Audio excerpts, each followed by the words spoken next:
Commands, what kind of commands was he giving? Show me your hands. All right. Did you give similar types of commands? I did. And the individual you saw in the garage, how would you describe that individual?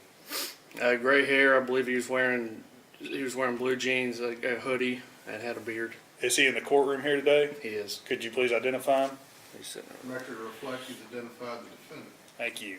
What did this individual do when you and Deputy Walker gave him orders to show his hands? I believe he said something to the effect of "God damn it," and threw his hands up and ran back inside. And ran back inside the residence? Ran back inside the residence. Okay. I guess after he's retreated back inside the residence, what do you and Deputy Walker do? Or what do you do? There was a silver Mustang in the driveway. I fell back and took cover for a brief second behind the Mustang. Deputy Walker yelled out to me to move back, that he would cover me. I ran back to the cruiser with Deputy Walker and took cover behind it. And that is parked across the street at the residence across the street? So both you and Deputy Walker are now positioned with each other behind that cruiser, is that correct? Yes. All right. What happens when you get to cover behind the cruiser? Maybe, I'd say probably 10 seconds, if that, we started taking gunfire. Okay. Was it just one gunshot, or how would you describe it? It was, I would say it's probably over 100. Okay. Over 100 rounds. And let me ask, to be clear, prior to you taking any gunfire, had either of you discharged your weapons? No. Had either of you given any verbal or made any verbal threats other than "show me your hands"? Had you said anything at all to the individual in that residence? No. Could you tell where the gunfire was coming from? We couldn't pinpoint it, no. Okay. Could you tell which house it was coming from? We knew the house it was coming from, just couldn't pinpoint the exact Okay. location.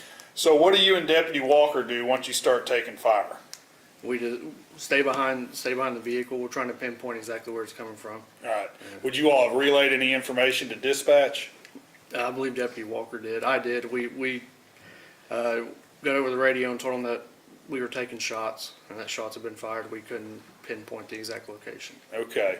So in general now, if you're on evening shift and it comes over the radio that an officer is under fire, what is going to be the response from law enforcement? Any unavailable units are going to respond. Okay. And is that what happened in this particular case? Yes. All right. So you and Deputy Walker are positioned behind the cruiser. You know that units are coming. What is sort of your plan of action at that point in time, waiting, I guess, for the cavalry to arrive, for lack of a better term? We're trying, like I said, we're trying to pinpoint the exact location so maybe we can protect ourselves, maybe fire back if we can. If not, at the very minimum, stay alive and make sure we don't get hit. Did you or Deputy Walker return fire? No. Why not? We didn't know where the gunfire, other than we knew the residence it was coming from, but we didn't know exactly where. We had the information that there was an elderly female in there. We didn't know where at. We didn't want to shoot and not know we were hitting. So you'd want to see your target before you fired, basically? Right. Okay. At some point in time, was one of you struck by gunfire? Deputy Walker was hit first, yes. Okay. And where was he hit? In his right leg. And what did you do when Deputy Walker was struck in the right leg?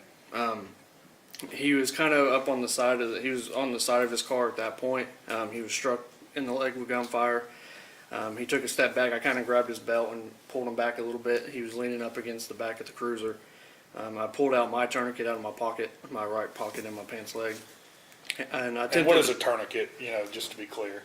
It's just basically just a Velcro strap, and you undo it, you put it around whatever extremity's been hit, and you pull that Velcro strap as tight as you can get it, and then you twist the, I can't remember the exact terminology of it, but there's something you twist, and you twist it as tight as you can get it, and then you put a strap over that, and it's supposed to stop the blood flow, whatever extremity you put it on. Is that some basic first aid training you've received in the Sheriff's Academy? Yes. Okay. Did you all try to apply the tourniquet to Deputy Walker? I tried to apply it to him. I guess due to the circumstances, he handed me his patrol rifle to provide cover, and he put it on the rest of the way. So so he's applying the tourniquet and you're providing cover with the rifle, is that accurate? Yes. Okay. While this is going on, at some point, is someone else hit by a gunshot? Yes. And who was that? I am. I was struck in the right leg. Okay, where on the right leg were you struck? Right above the knee, just to the left, It entered to the left side above my knee and came out a couple inches up my thigh. Okay. I'm gonna approach real quick. You recognize this photograph, Deputy? Yes, sir. What is that a photograph of? My gunshot wound. All right, I'd ask this come in as exhibit number 4, please. Five.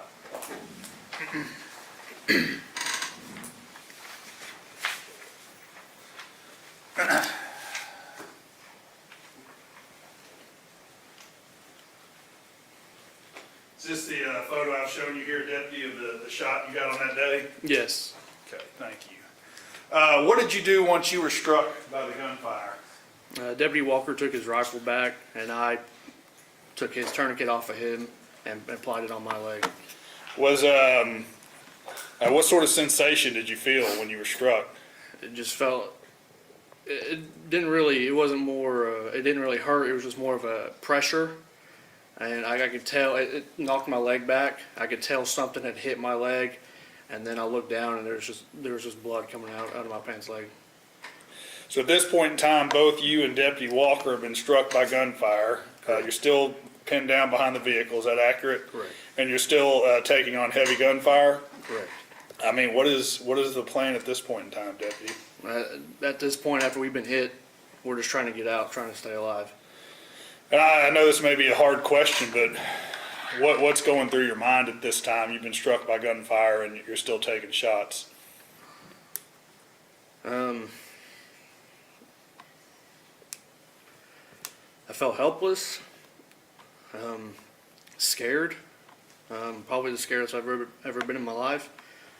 And the only thing I could think about was my family and going home to my 1-year-old daughter. Thank you.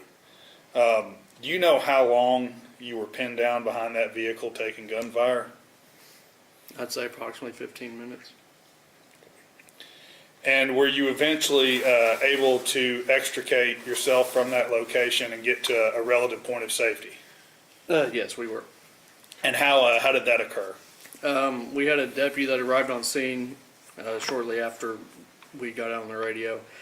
He had taken a defensive position behind us and was returning fire. And then we had, I think it was a 4 or 5 man team come up behind the house that we were stuck in front of to the left of us and laid down gunfire while we were able to run out the back, around the house, over a fence, through the backyard, and onto Old Knoxville Highway, where I was picked up by an ambulance. And where were you transported to? UT Medical Center.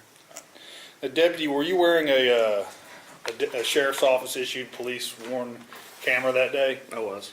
And have you reviewed the footage from that body worn camera? Yes. And does it fairly and accurately capture the events that unfolded that day? Yes. Now I'd ask to play that video at this time.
Oh,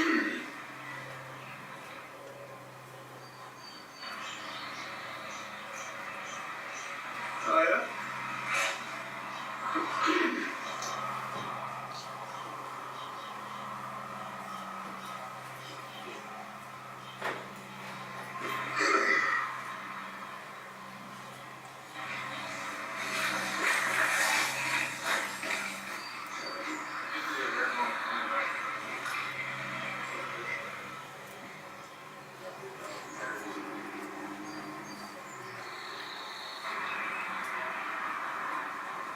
Yeah, I assume the change there was when you all were informed of the blaze of glory comment? Yes. Okay.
Last time we were here, his bedroom was this window on the left.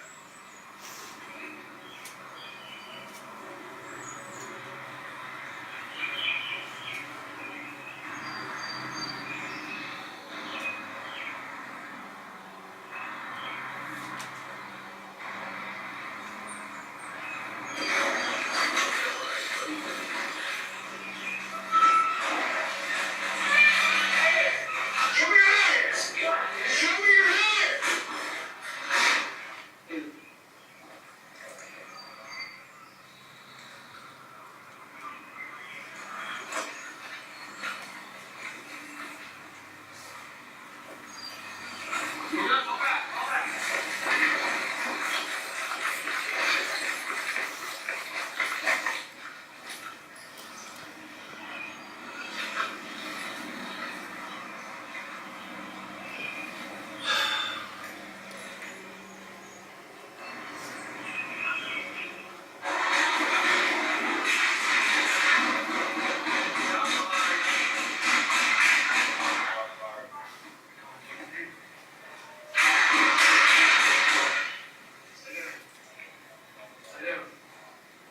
Shots fired, take shots.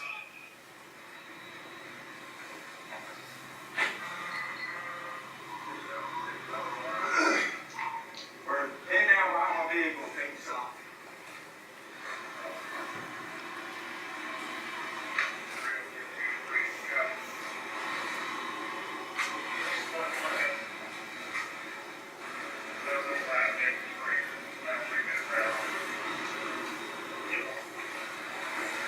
Second house on the right. Can you see him though? No. Okay.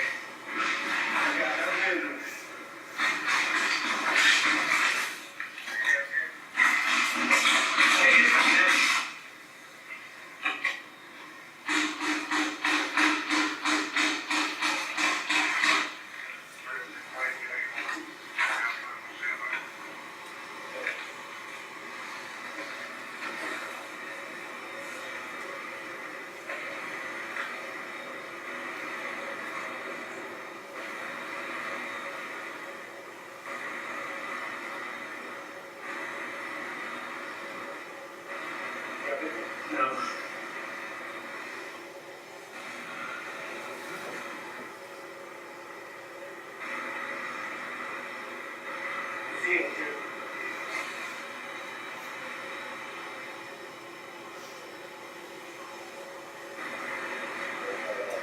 The poor cow.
I'll try to get you back up to the garage.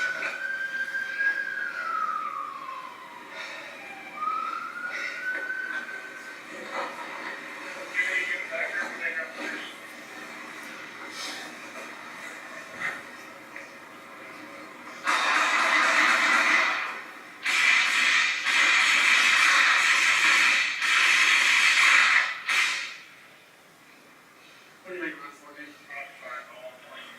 What do you make a little run for the house back here? You got a dog yet?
Can we move?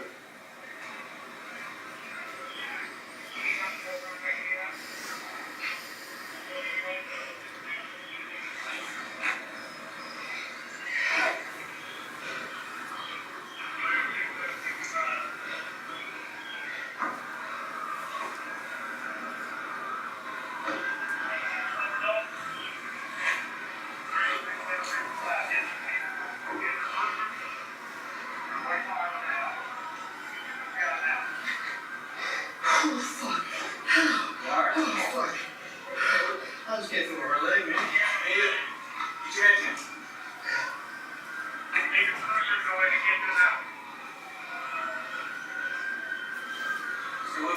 man.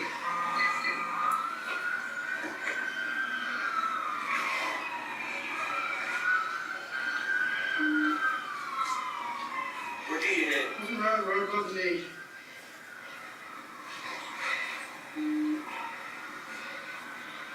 Me and Corey got both hit right above the knee. I think my collar.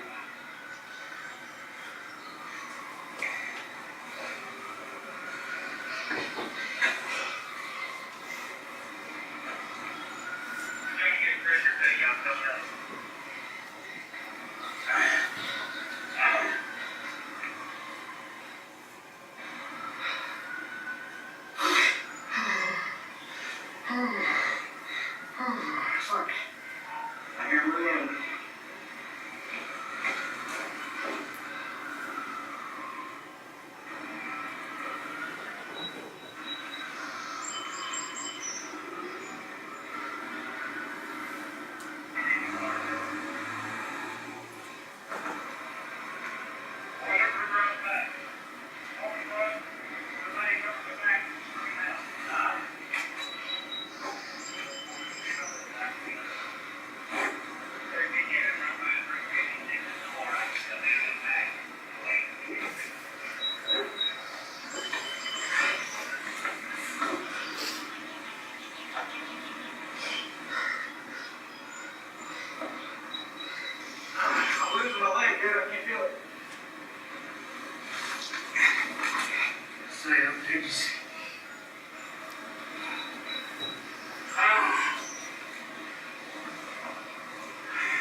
Motherfucker sitting there off the driveway. Yeah.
Smith, from there, are you able to make your way over to Old Knoxville Highway where I believe there's a paramedic that rendered some aid to you?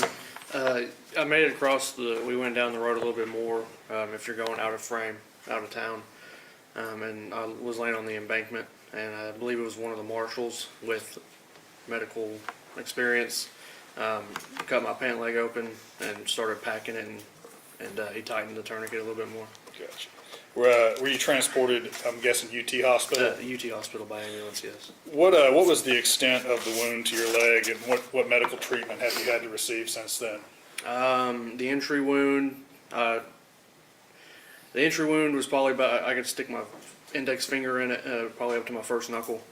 And then the exit wound was probably about the size of a golf ball, maybe half an inch into my leg, in depth. Several x-rays, MRIs. I had to pack it for about a month and a half every single day, make sure it was clean, didn't get infected. And then I have surgery as well. Do you still have surgeries occurring? Yes, Yeah. And I assume you're not back on duty, full-time duty yet, is that just correct? light duty, just Light set to duty. office. Pass the witness, John. All right. Deputy Smith.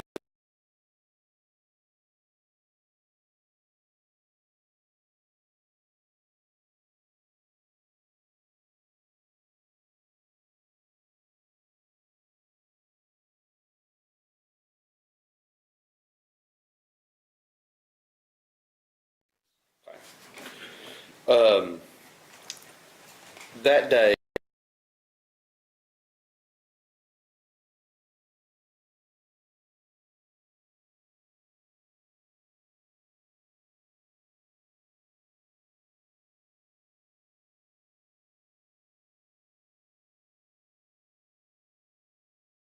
Deputy Walker and the defendant, no other communications? Not personally, no. Gotcha.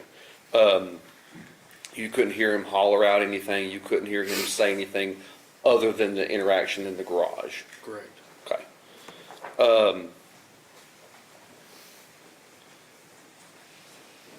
You said that you were familiar with the residents there. Had you been to that address, that 1105 Jacob Springs Road before? Off the top, from my knowledge, if I had to guess the time frame, it's probably been a couple of years. A couple of years? Yes. Gotcha. Was that something that you were personally involved with going out there? Yes. What, do you recall what kind of incident that I was? believe it was some type of domestic situation. Had you had an occasion to meet Mr. Millsaps at that point in time? I believe so. I believe he was at the residence, yes. Anything of note that you remember about him, what was going on that time, or what was happening around that time? Like I said, just a domestic situation. I believe it was him, I think it was another family member, maybe a brother or brother-in-law or something, and their mother. And they were just not getting along. They were arguing about something. Gotcha.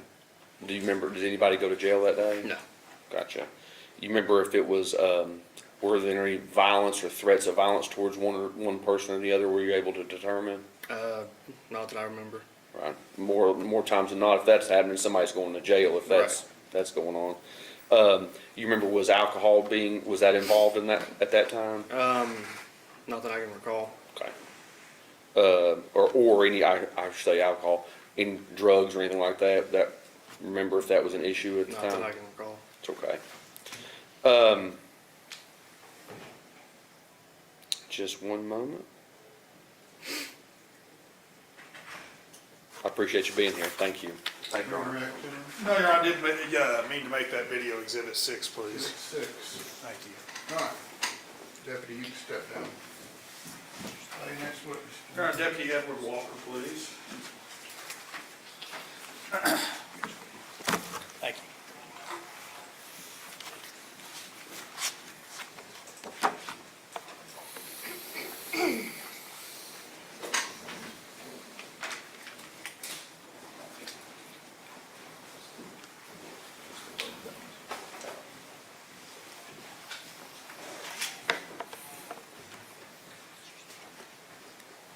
Deputy, if you would raise your right hand, please. You solemnly swear or affirm the testimony you give today is the truth.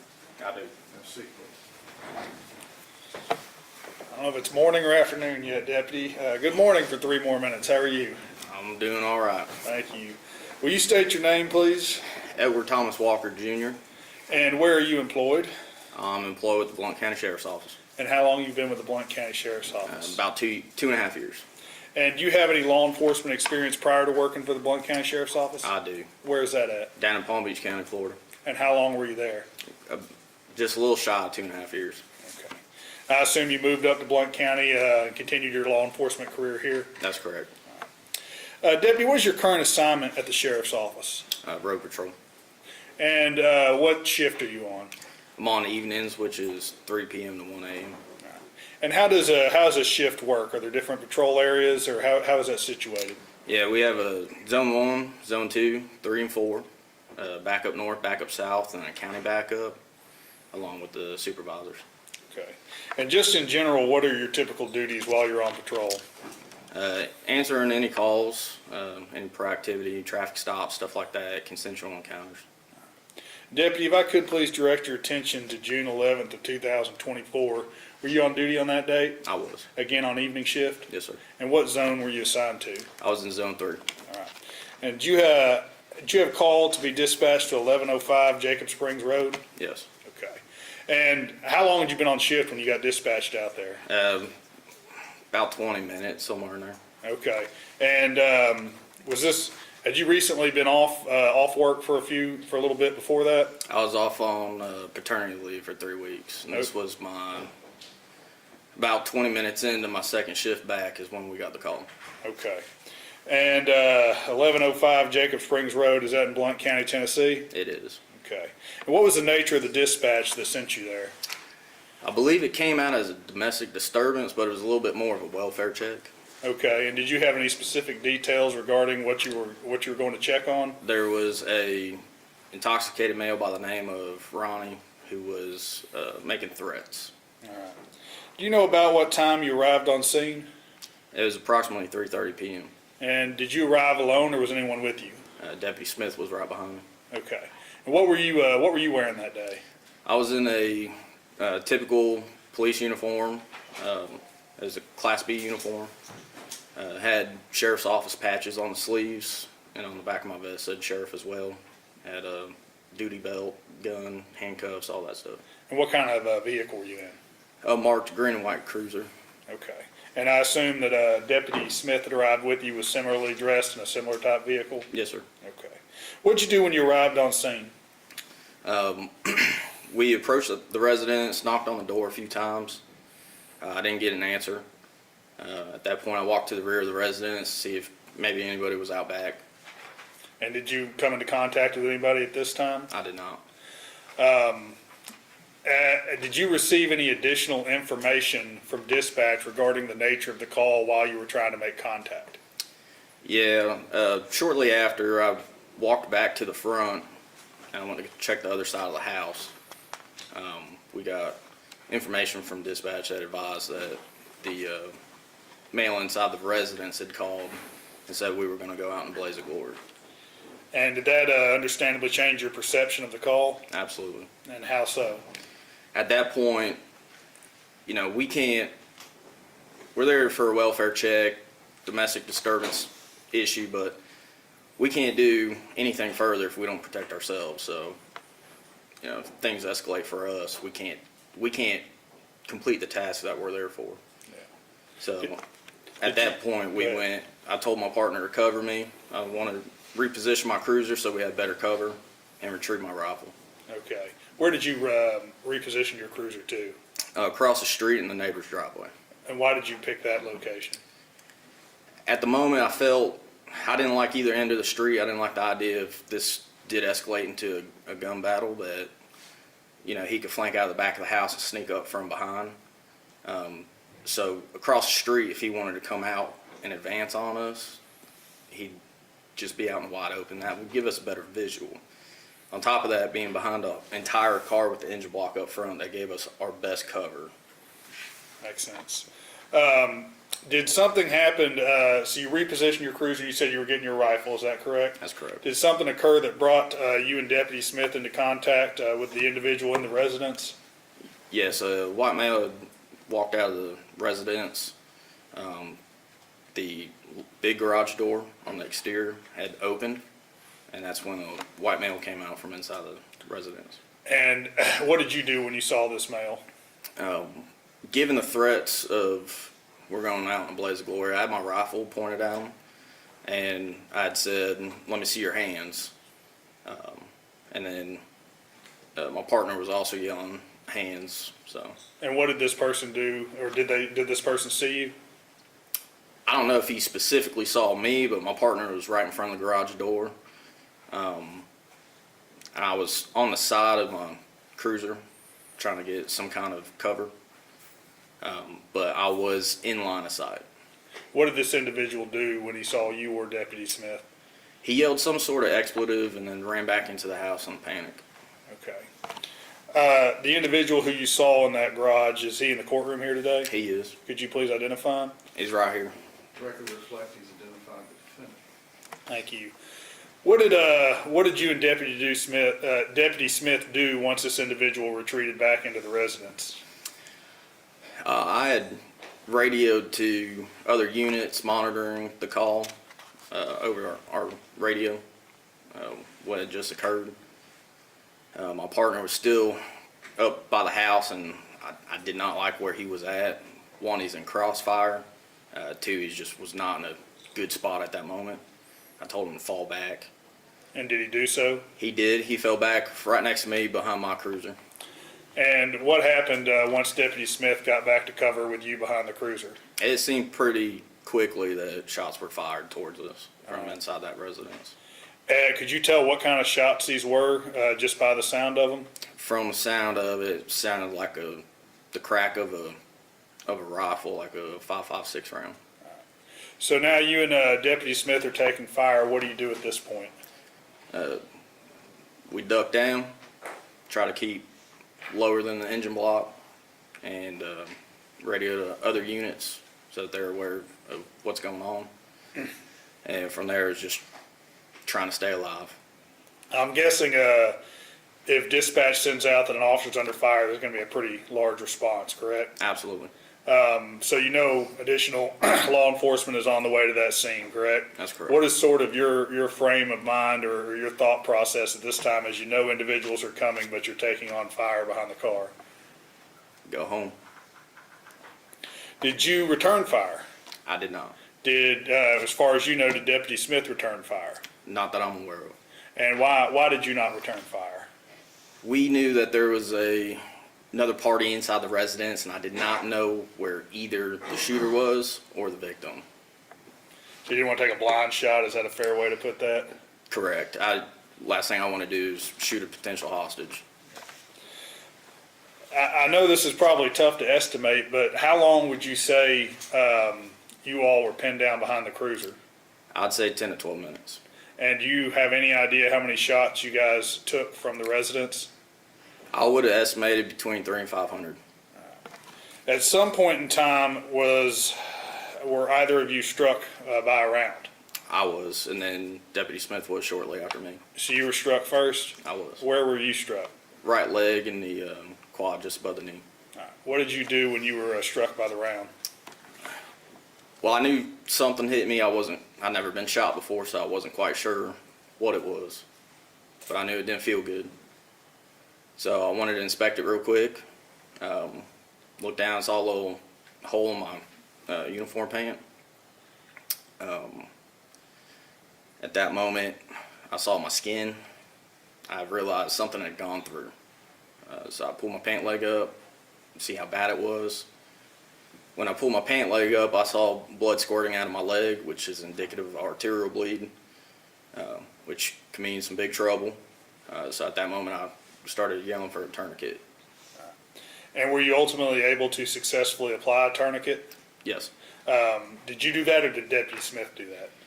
Deputy Smith started putting the tourniquet on. And I was still trying to keep cover, but it wasn't the best. So I handed my rifle to him, told him to keep us covered, and then I put the tourniquet on. At some point in time, was Deputy Smith struck? Yeah, about the time that I was done getting my tourniquet on, Deputy Smith was then struck in a similar area on his leg. Right leg as well? That's correct. What did you all do once he was struck?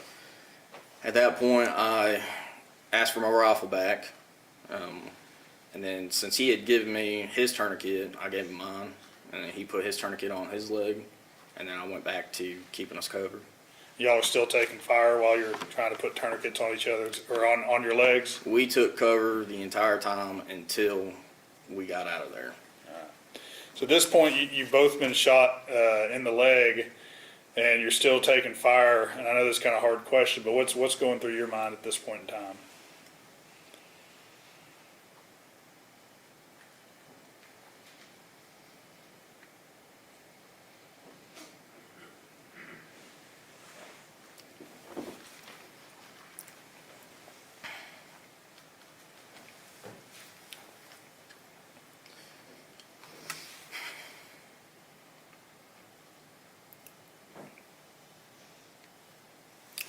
Sorry. No, you're all right. Take your time.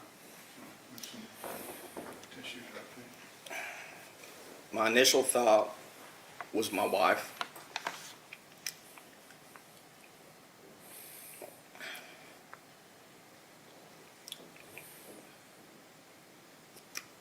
And then our baby girl that we had just had 3 weeks prior. Then my parents. I thought about my wife. Is she going to move on? Am I going to be forgotten? Who's going to raise my daughter? Would I approve of who's raised my daughter? We know how important a father and a mother in the house is. My daughter just started out. She's already going to be behind the 8 ball. And not because of my actions, but from someone else who couldn't answer a door civilly. Were ultimately you and Deputy Smith able to extricate yourselves from behind the vehicle? Eventually, yes. How did that happen? We got on the radio. Well, we didn't get on the radio. We heard over the radio from my sergeant that we need to get ready to move. They were going to pull us from back behind the house. We heard gunshots. I looked over to my right, and I seen my sergeant down on a knee, returning fire. And at that point, I yelled, "Are we moving?" I figured that was our time. And I told Deputy Smith, "Let's go." And at that point, we ran out of there. Deputy, were you wearing a body-worn camera on that date? I was. And have you reviewed the footage from that camera? I did. And is it a fair and accurate representation of what occurred that day? Yes, sir. All right, that's to play Deputy Walker's body cam instead.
1029. Get the original complaint back on the phone. See if this camper in the side of the yard is theirs.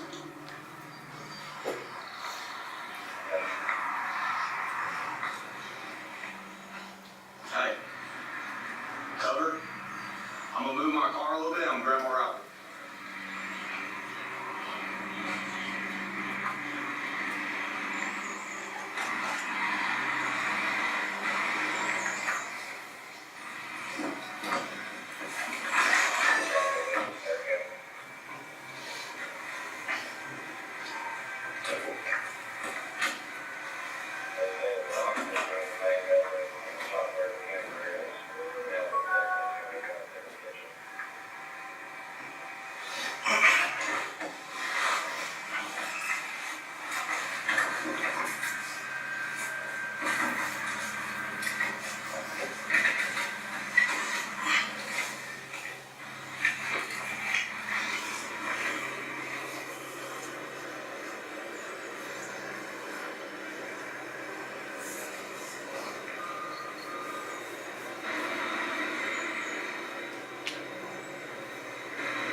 He just opened the door on us. We got him at gunpoint and ran back into the house.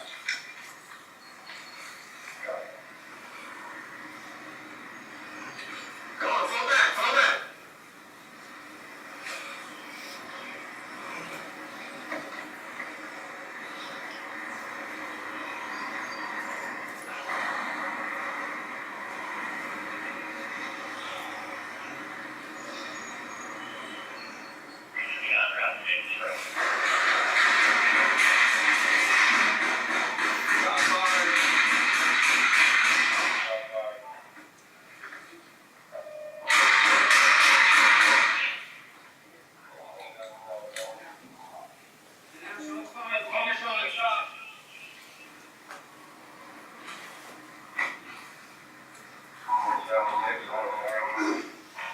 We're pinned down behind my vehicle, take the shots. 306 units ready to go. What's your location? 1105 Jacob Springs, about 3 minutes out. Kibble. It's the second house on the right. You see him, though. No. We got no visual. Are you guys in?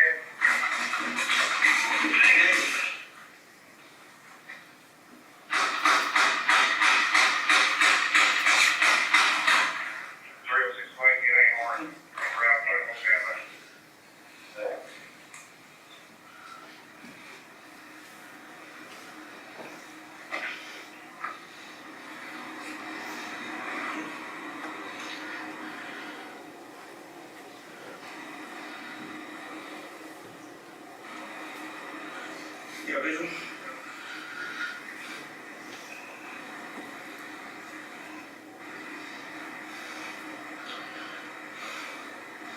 You see him shoot.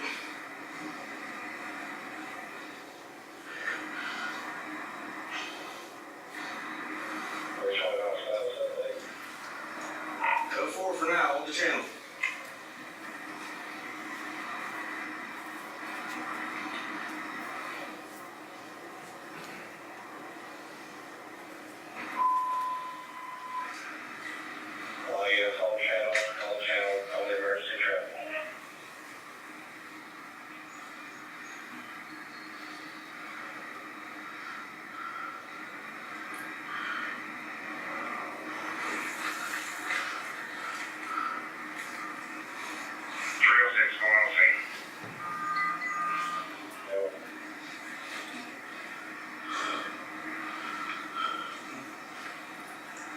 Still no visual.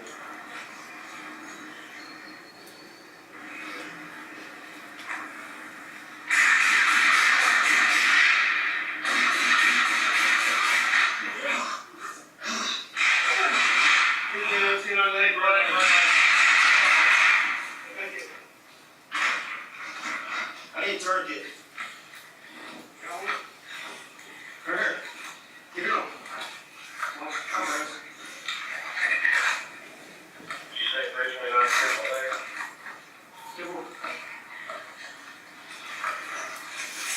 Where you at? Behind this cruiser. I need to know. Take her up. Cover. I'll set up the lamp so it can't come out. Do one.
What is it?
I'm not sure.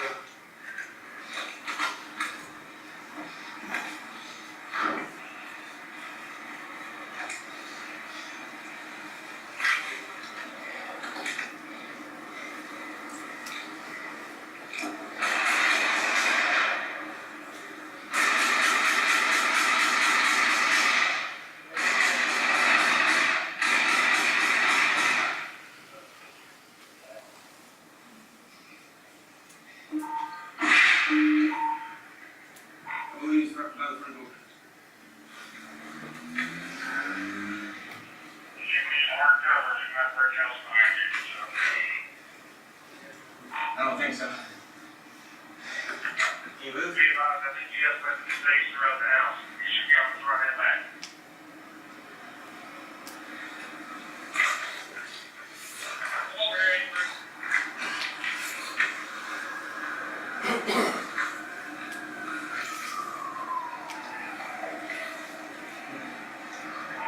Myself and 76 hit. We need to get out of here. Not gonna get to you. Where are you? Best bet, baby. Bull rush right behind my car.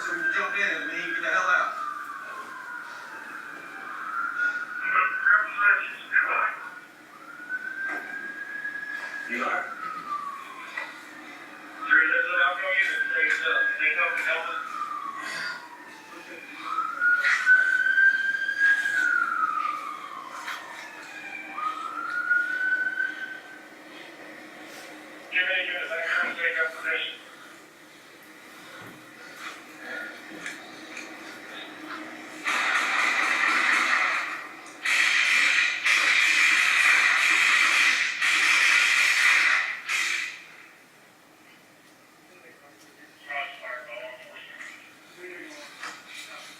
You got done that?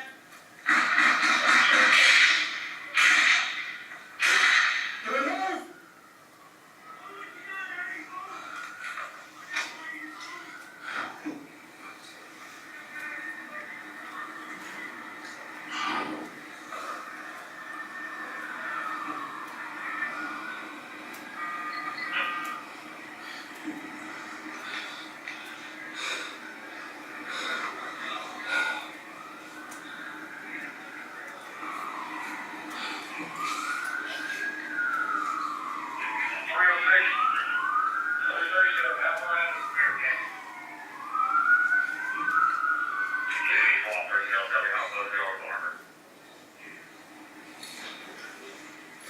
We need to get the fuck out.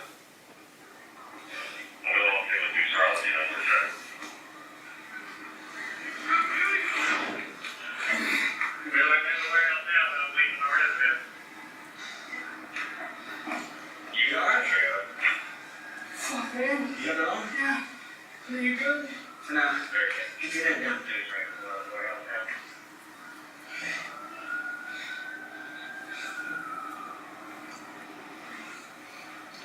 Are you ready to move? Can we move? Use 3 minutes to shut traffic down the 4 corners to divert everybody on the highway. Can we move? Speak on the 4 corners, I can do that.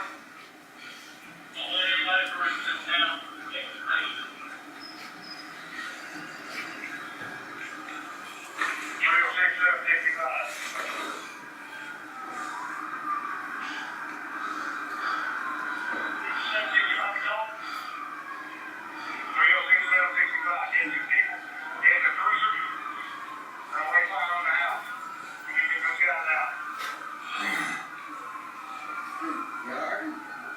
Hey, stay with me.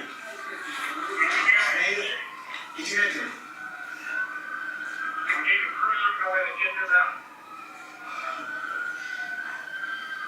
Stay with me.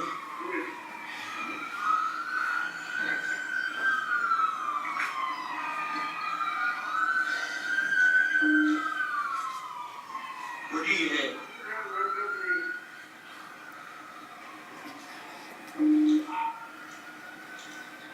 Me and Corbin are both hit right above the knee. I think mine clotted.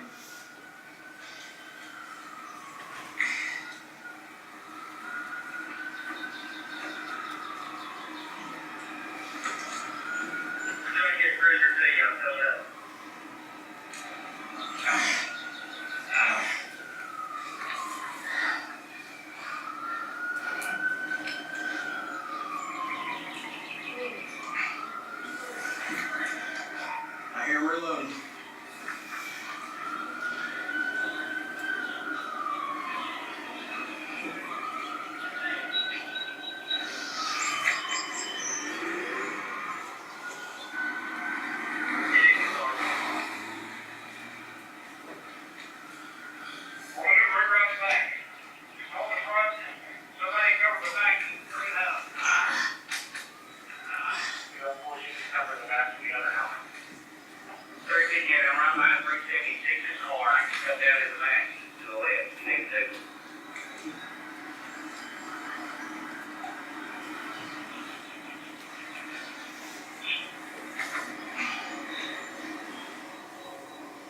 I'm losing my leg, dude. I can't feel it.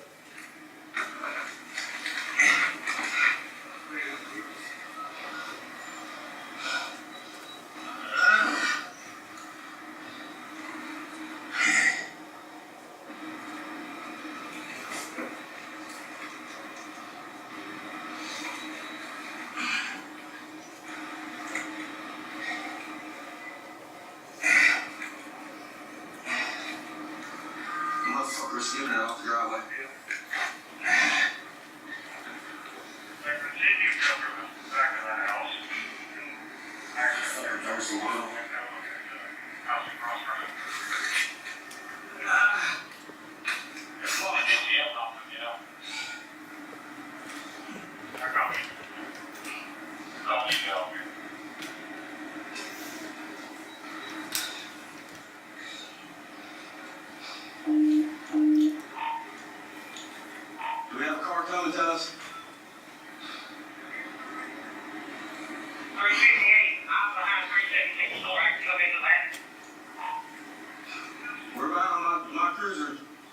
highway across the street.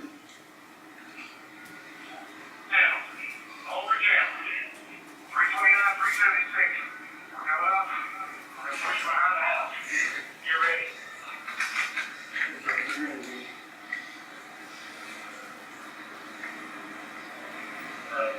We're going to the house first. Oh, fuck. I think I'm getting my fucking knee.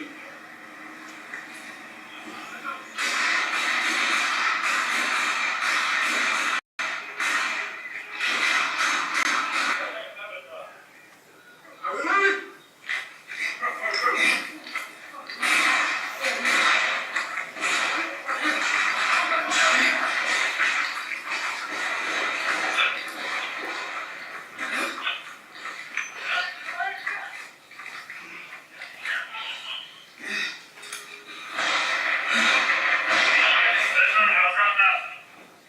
I need help.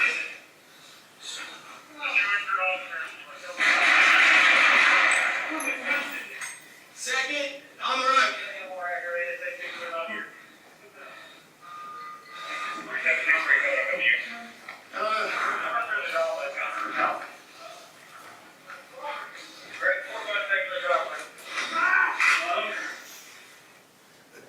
Deputy Walker, from here, are you and Deputy Smith able to make your way over to Old Knoxville Highway to a relative point of safety? Yes, sir.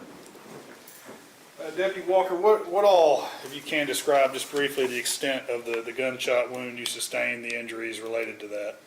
So originally they said a bullet did go through the bone, and they said it didn't. Then they said it nicked my patella tendon. Then they said it didn't. So I just chalk it up to we really don't know, except that the obvious, it went through my leg. So currently what I'm dealing with is a lot of fatigue, a lot of weakness. Sometimes I wake up in the morning, it feels like someone's just inside my knee with scissors, just cutting tendons. Just very uncomfortable, can't do regular day-to-day stuff. If I do anything too long, wash the dishes too long, I gotta go sit. If I sit too long, I gotta stand. So I was in rehab currently, but it's still got some ways to go. Thank you. Your Honor, I'd ask that they make this video exhibit number 7, please. Number 7. That's all the questions I have. Thank you, Deputy.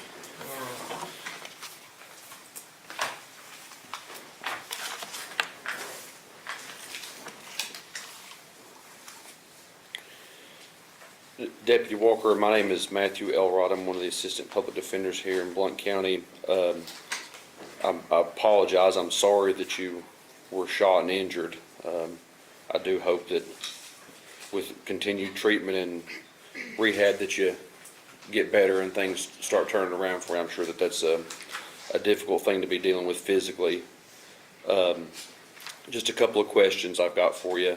That day, it's probably fair to summarize the interaction you had with Mr. Millsaps, other than the obvious him shooting, you all taking cover. Communication that you all had, if any. With Millsaps? Right. Other than him coming out and me yelling hands, there's no, Right. and him calling dispatch saying we're going out in a blaze of glory. That was the extent of the communication. Gotcha. I know that Deputy Smith had been to that residence previously. Had you been called to that residence previously as well? Not that I recall. Okay. Wouldn't have any other occasion to have spoken with or interacted with Mr. Millsaps other than what you had that day? As far as I remember, that's correct. Gotcha. No other questions, Your Honor. Thank you. Will you direct? No, Your Honor. Deputy, you can step down.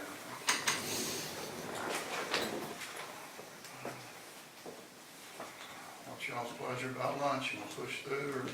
I'm pushing, but I'm fine with I'm not starving to death anytime soon. I can see. Your next witness, General. Charles Story, Your Honor.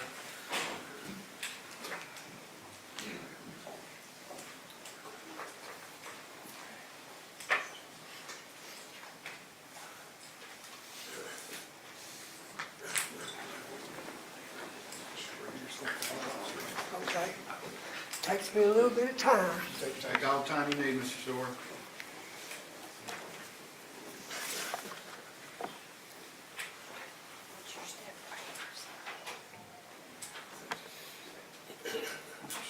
need you to raise your right hand, please, sir. You solemnly swear or affirm the testimony you give today be the truth? Yes, sir. Have a seat, please. That chair rolls, so be careful. All right, I got it. Thank you.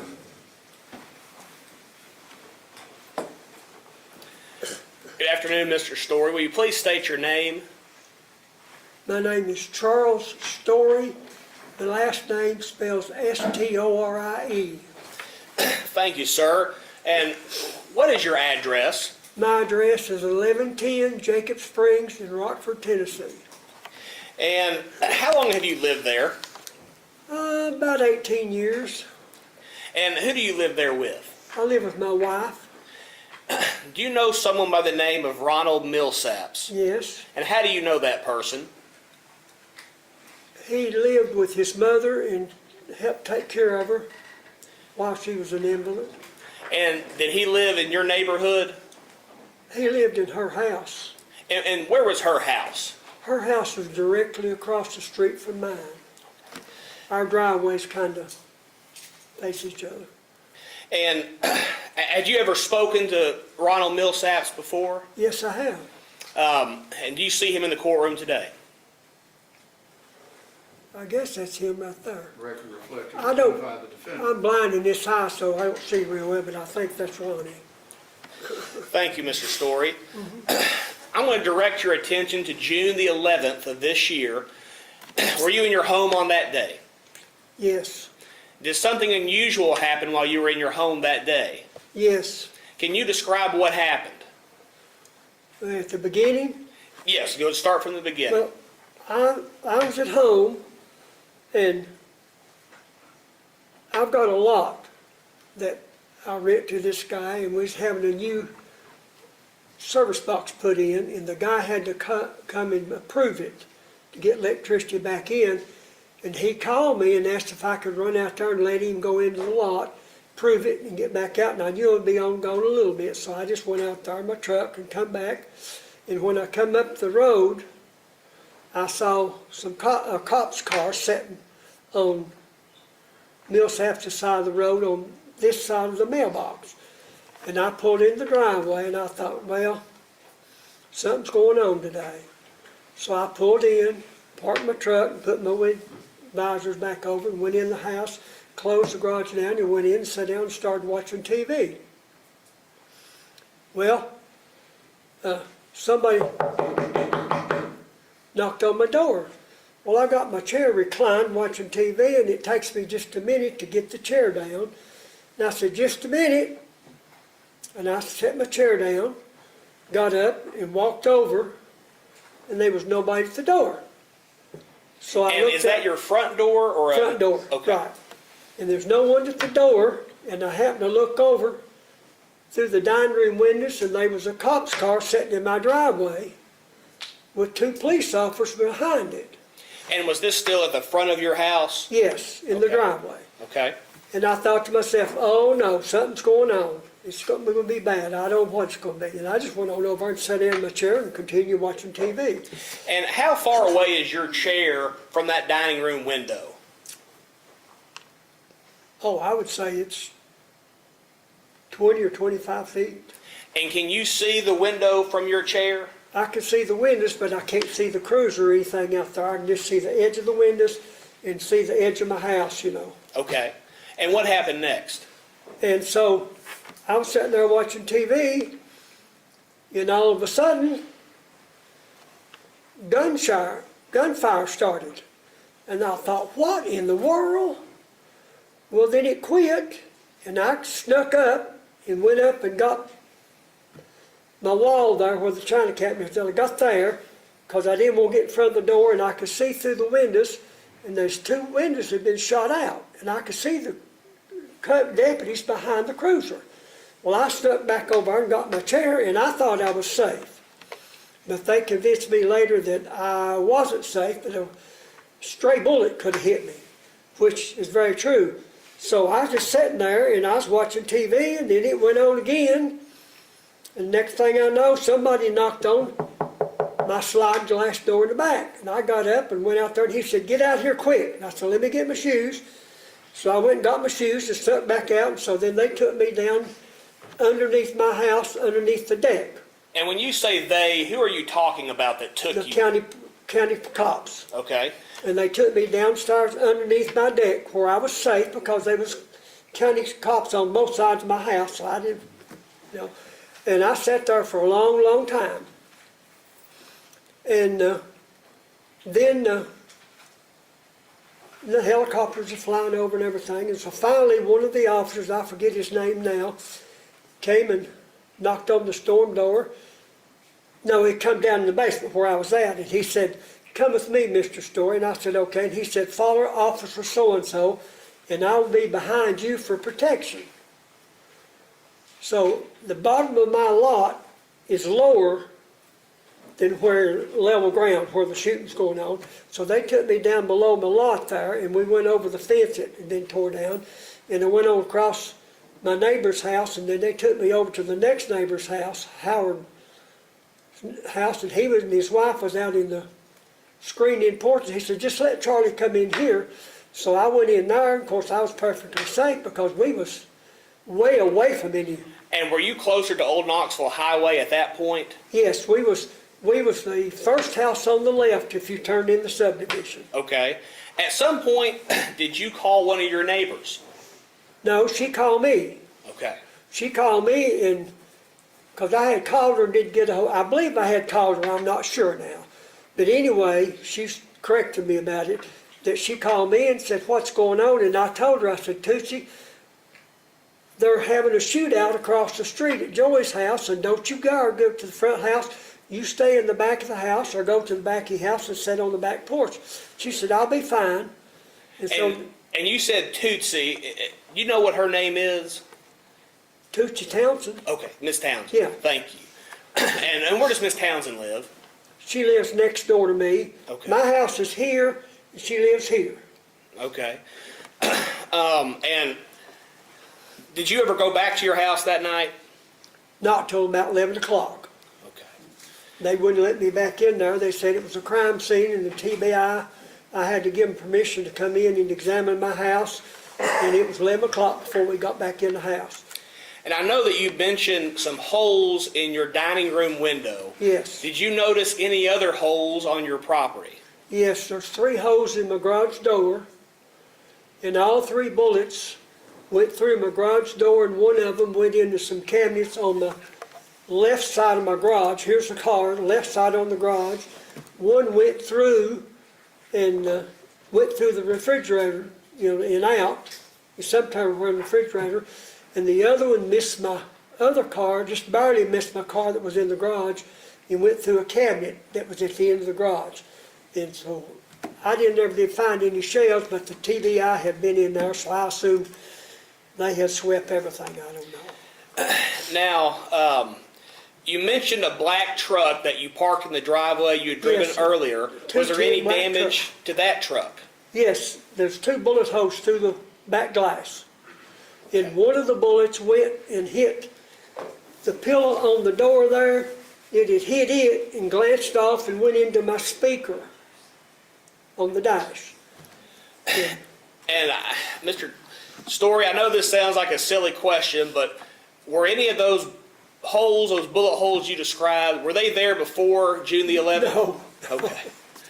Your Honor, permission to approach.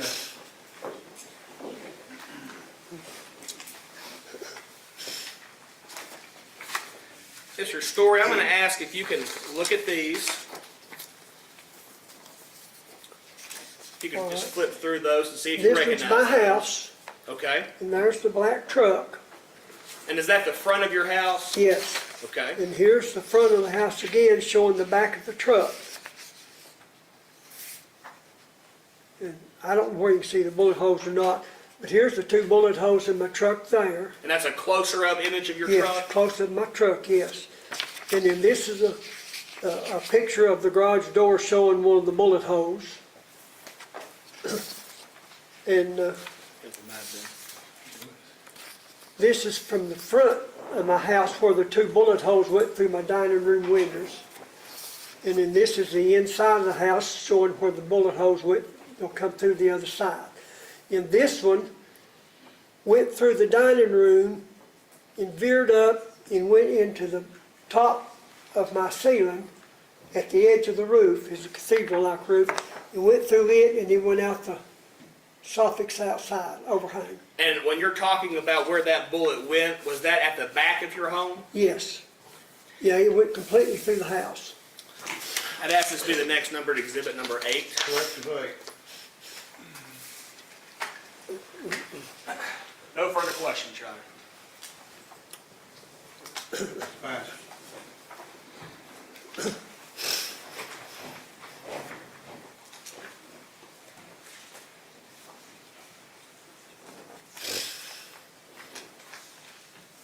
Hi, Mr. Story. Can you hear me okay? Yes, ma'am. All right. So you said that you lived at 1110 for about 18 years. Yes. Did you know any of the Millsaps? Yes.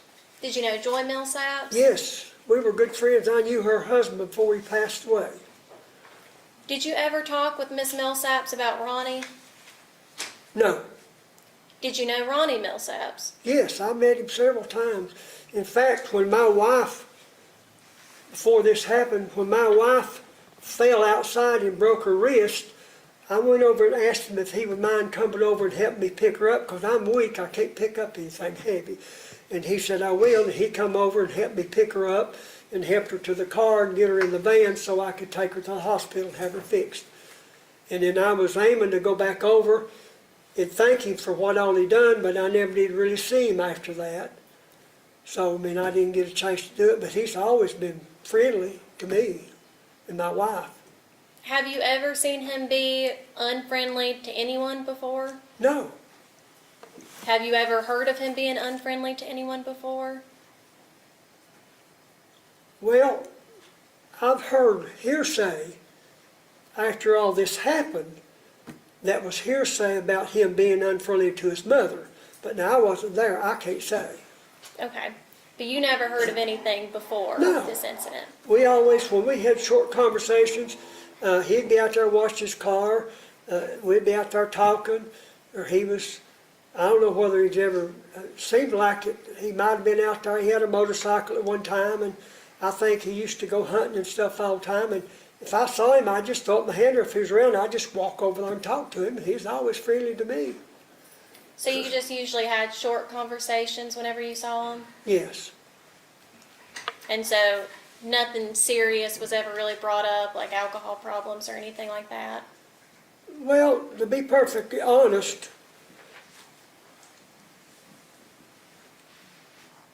I can't swear to it, but I would have thought at times, especially the day that I come over and asked him to come help me pick up my wife, that I probably thought he might have been drinking then, but I'm not a witness, I can't say that. So he's never. Other than the time that you had him help you with your wife, has there ever been another time where you've talked to him that you thought to yourself maybe he'd been drinking? Not really, I didn't think about it. I just talking to him as a friend, and his father used to drink, and I would go over when Reed would be in the garage, and I'd see him, and I'd go over and talk to him, and he would start apologizing. He'd say, Charlie, I'm sorry that I'm drunk. And I say, now Reed, listen, this is your house, and what you do at your house is your business. And if I can't be friends with you, then I don't need to come over here and talk to you. So he'd thank me, and we got along just fine. Had you ever seen the police at the Millsaps house before June 10th? Yes, ma'am. Do you know why they were there? I didn't at the time, but now I've heard hearsay since all this happened, that why they were over there, but that's, like I say, hearsay. And what did you hear that was the reason that they were there? Well, I was told at one time, when the law was all over there, and there was a bunch of them, that his girlfriend was there, and that he was drinking, and they got into it, and she pulled a knife or something and threatened to kill him or something, and I would assume that Joey had a phone beside her bed, and she called the law, and there's a bunch of law came over, and then they arrested her and took her off, and then they came and took her car and pulled her car off. Other than that's all that I know. Now, they've been several times that what they call domestic disturbances, that the law's been over there, but I've never, they've never arrested anybody besides that I know of. I don't, like I say, I'm a neighbor. They don't tell me what's going on or anything, and I don't ask. Now, who told you about the girlfriend pulling a knife on Mr. Millsaps? A neighbor? Do you know which neighbor that was? No, not really. Okay. And then I know you said there were some other possible domestic disturbances where police have been called before. Yes. Do you know any more detail about why they were there? No, I never asked. I never was told anything. Okay. Because my wife one time made the comment that she felt like going out and asking the cops what's going on. Because, you never know. It could be Joey, something wrong with her or something, see? And I said, no, you're not going out there. It's none of our business. Leave them alone. So we didn't know. We saw the cars there a lot, but as far as what goes on, we don't know. And then, do you know who all lived in the Millsaps house? Yes, after Reed died, I don't know when it was, but Ronnie and his wife moved in and was taking care of her. And they were both friendly. And then the next thing I know, they moved. And if I'm telling it correctly, the daughter came in to take care of her, and then she left, and then the younger son, he moved in to take care of her, and then the next thing I know, all three of them was over at the house taking care of her, and the daughter would come and go, and the two sons were living there and everything, and then the son worked a lot out of town, so he was all left. Ronnie was basically the only one there after that. His brother had moved a trailer in beside the house, and he and a friend were living in the trailer before this happened, but he was gone a lot. And then next thing you know, from what I was told, the city of Rockford sent them a letter and said that the trailer had to be moved, and so they moved it. But this was after all this happened. So whenever all this was happening, as far as you know, it was Joy Millsaps and Ronnie that were inside the house living there. The last two was there for a good while because the son was gone. And when he did come in, the younger son, when he did come in, they'd stay in that trailer, camping trailer. And did you see Mr. Millsaps at all on the day that all of this happened? No, ma'am. And then I know you had talked about when you returned home, you saw that there were bullet holes in your garage door. No. When I returned home, the county cops were sitting on the Millsap side of the street on this side of the mailbox. And I pulled in, parked my truck, put my sun visors over the windows, raised the garage door and went in and closed the garage door down and went in my house. And let me just clarify, I don't mean to cut you off, Mr. Story. I meant whenever the police took you out of your house because they thought it wasn't safe for you, when you returned home later that night at 11 p.m., that's when you noticed the bullet holes in your garage? No, I noticed it. No, you're right. I didn't notice the bullet holes in the garage until I got home, because all I saw was there's two bullet holes in my dining room windows. See, I didn't even go outside to look at the truck or nothing. I mean, they wouldn't, they was gunfire, and I wasn't going to get out in the middle of it. So then, when I left and went on down, then I saw the bullet holes in my garage when we came back. And were you inside your house whenever your dining room windows were shot out? Yes, ma'am. And so you heard them? Yes, I heard the firing. And did you see, I don't know if you could tell, who was shooting whenever the dining room windows broke? All I know was that the county cruisers, the policemen, were firing in this direction, and somebody on the other side was firing in this direction. No further questions. Redirect. No redirect, Your Honor. All right, Mr. Story, you can step back down and outside. Okay, thank you, sir.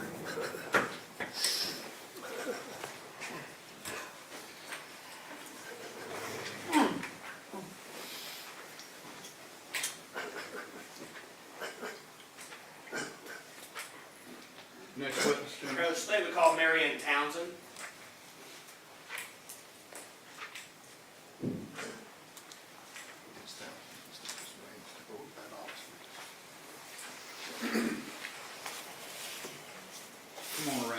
This officer will help you up right here, please.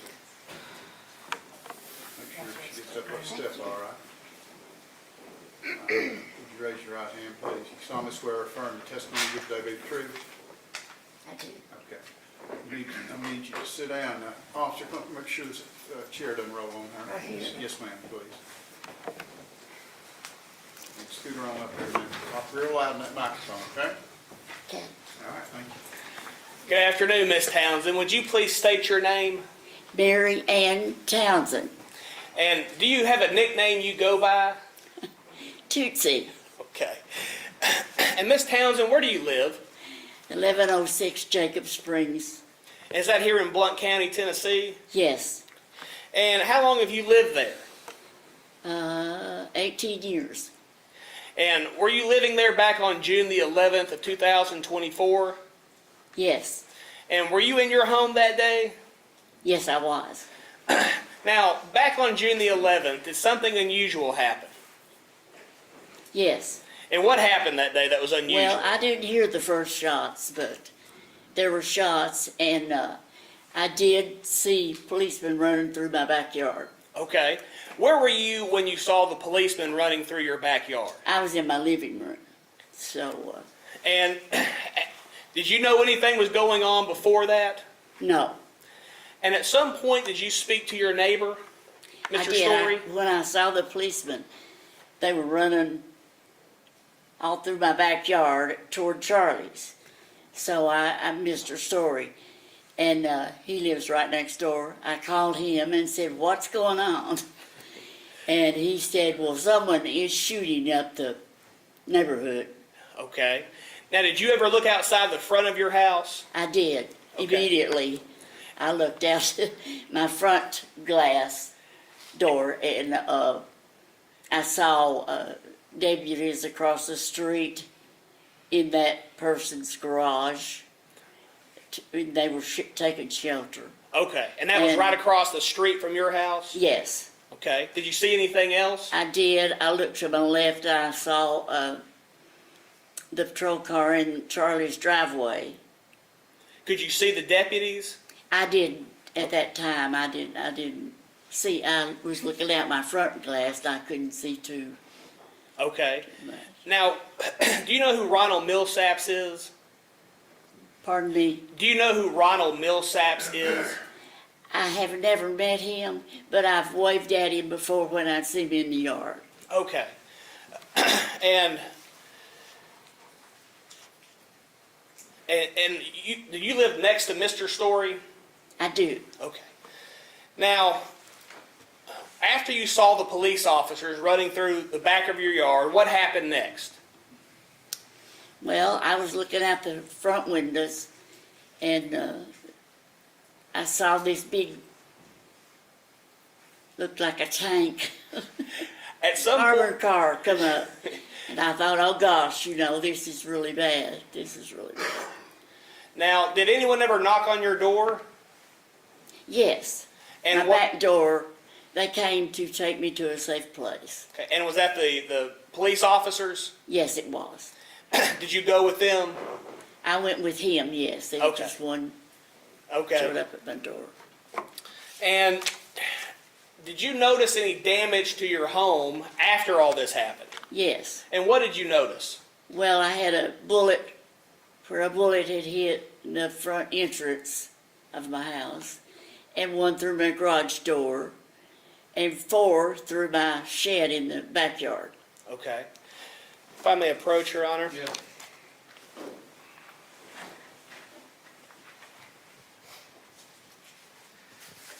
Miss Townsend, I'm going to ask if you can look at these photographs and tell me if you recognize it. That's my home. And is that the front of your house, the first photograph? Yes, yes. Okay. Now, what's that second photograph? It's a bullet showing my garage door, and there's a bullet hole. Okay. And what's the next photograph? This is the front entrance of my home, and there's a bullet hole right there. And that's to the right of your gutter? Right. Okay. I'd ask that be the next numbered exhibit, number 9. Left at 9. I'll take those back, Ms. Townsend. Oh, okay. You're fine.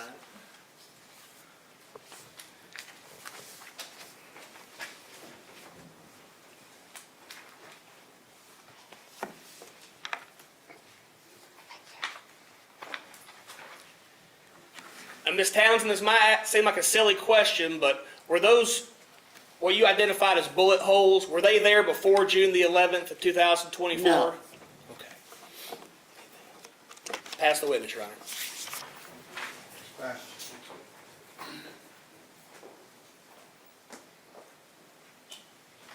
Hi, Miss Townsend, can you hear me okay? Yes, Okay. I know you said that you didn't know Ronnie Millsaps, right? right. Did you know Joy? Yes, Did you know Joy pretty well? pretty well. She was a very nice person. Did she ever talk to you about Ronnie? No, not really. Had you ever heard anything about Ronnie from anybody prior to this day? No. And I know that we've seen pictures of that brick there with the bullet hole, and then also Yes. your garage door that was shot. Yes, Were you at home inside your house when those? I was. Okay. Did you see who shot the gun? Did I what? Did you see who shot the gun that put the bullet hole? Oh, no. No. Thank you. No further questions. Redirect. No redirect, Your Honor. All right, man, you can step down and back outside with us. The officer's gonna help you down and go Okay. back outside. Thank you. Thank you.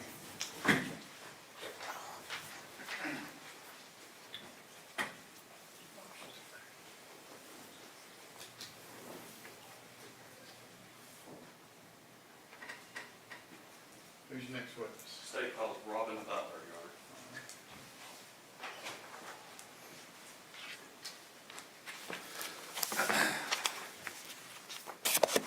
Come up, please, man. And we'll just follow it all through. Watch your step right there. Have a seat, please. Raise your right hand first, man. This time. You solemnly swear or affirm the testimony you give David the truth? Chair roll. Now, that's up to you. Make sure you go out behind you, okay? There you go. Scoot up real, we're recording this. Scoot up real close. Thank you. Go ahead. Thank you, Your Honor. Good afternoon, Ms. Butler. If you'll state your name for the record, please. It's Robin Butler. Common spelling on both names. Yes. Okay. What do you do for a living, Ms. Butler? I am a real estate agent and designer How long have you been in that field? since 2014. Okay. Let me turn your attention, if I can, to June the 11th of this year, 2024. Were you at a house on Rockford Heights, down in Rockford? I was Okay. Do you know that? Remember the specific address you were at? 105. 105, and that's here in Blount County? Yes. Ms. Butler, I'm going to, there's a large map right here. Can you tell me, I'm going to point to a house right here, 105. Is that where you were at that day? Yes. Okay, that's the second house, I guess, on the left as you come down the road? Yes. Okay, thank you. And why were you there? Let me ask that. I had a client that we had put a contract on a home and we were doing a home inspection. Okay. Was anybody else there with you that day? Yes. Who was that? The client and the home inspector. At some point, did something out of the ordinary happen that afternoon? Yes. Roughly, let me back up just a little bit. Roughly what time did you get to the house? Probably about 3:10, 3:15. Okay. And the purpose was, I assume the inspector was there to inspect the house and Yes. you were just going through it with the client? Yes. Okay. So we talked about something out of the ordinary happening. What happened? When I arrived, the home inspector was already there and my client was already there. So the home inspector was downstairs. Part of the house is a basement, has a basement area. My client and I were upstairs talking about just different things about the house, and we decided to step outside to look at the shed and the hot tub and just the general area. Okay, and let me ask you, just how many, excuse me, how many floors is this house? 3. including the basement? Yes. Okay. So you've stepped outside to kind of look at the hot tub. What happens? We were standing, getting ready to walk to the right of the house, and my client looked at me. We heard just this popping noise, and he's like, why would anybody be shooting fireworks this time of day? And stood there for a couple of seconds and realized from looking and hearing that I said, Britton, those are not fireworks, those are gunshots. In Britain, that's your client? Yes. Okay. The popping noise, so when you first heard this popping noise, you and your client are outside of the house? Yes. Are you in the front of the house, the back, the sides? The back of the house. So you're at the back of the house, and that's the part of the house that kind of butts up against the back of Jacob Springs Way, is that correct? Yes. Okay. Could you tell if this popping noise was coming from far away? Was it close up? Were you able to tell a distance? No, it was right there. It was obvious that there were gunshots Okay. at the back of the house. And earlier you said from hearing and also seeing, you believed that these were gunshots. When you say you saw, what do you mean? You could just, you have to remember everything happened so quickly. We were trying to just get to safety. You could tell there were movement, but I couldn't see. Sure. We just didn't stay outside long enough to try to see who it was. Okay. We knew that we needed to get inside. Okay. And you said you were going to safety. Where did you go when you began to retreat for safety? We went through the back door and ran downstairs to part of the house that has the basement area. Okay. Why did you go down there? Just seems like a good place to A be. good place to be? Okay. Yeah. Where was, do you know where the inspector was in the house at this time? He was downstairs. He was in the basement as well? So at this point, all three of you are in the basement, yourself, your client, and the inspector? At that point, yes. At that point, okay. So what do you do then? We told Daniel that And I'm sorry, just for clarification of the record, Daniel. Daniel's the inspector. He's the inspector. Okay, I'm sorry, forgive me. Go ahead. Yes. He could tell when we came downstairs, what's wrong. And we told him that there were gunshots and not to go upstairs. And so at this point, do you really know what's going on other than you're hearing gunshots? No, Daniel and my client went over to the stairwell, and I started texting a friend and asking if they had heard anything in the news. That we had no idea what was going on, but we knew at that point we heard sirens, and we're just trying to figure out what we were involved in. We didn't know what we were involved in. Sure. Okay, so you're in the three of you are kind of in the basement. You're texting friends, trying to figure out what happens. What happens next? I look out in the basement. There's 2 double windows, an exterior door that goes outside. I looked outside, and I saw a man in a fatigue, jacket with a fatigue hat and a You mean radio. like camo when you say Yeah, fatigue? Okay, yeah, I'm sorry. Yeah, and at that point, I could see him. He turned, and I ran back to where Daniel and Britton was, and I just moved and ran up the stairs. And of course, they came behind me, and we went back to the kitchen. Okay. So once you get to the kitchen, while all this is happening, are you at all in fear for your safety, your life, the safety of your client and the inspector? Absolutely, because we had absolutely no idea what we were involved in and what was going on. I mean, we at that point could hear helicopters, we could hear sirens, we could still hear gunfire. We just didn't know. So when you talk about hearing gunfire, are you hearing continuous gunfire? Or is it intermittent? How would you describe how often you're hearing this gunfire? It was pretty consistent gunfire. Pretty consistent, okay. Yeah. Are you able to, Are you able to tell if there are different guns being used? I don't know how familiar you are with firearms or not, but. Some had popping noises and others sounded like boom, like a different kind of noise. Okay.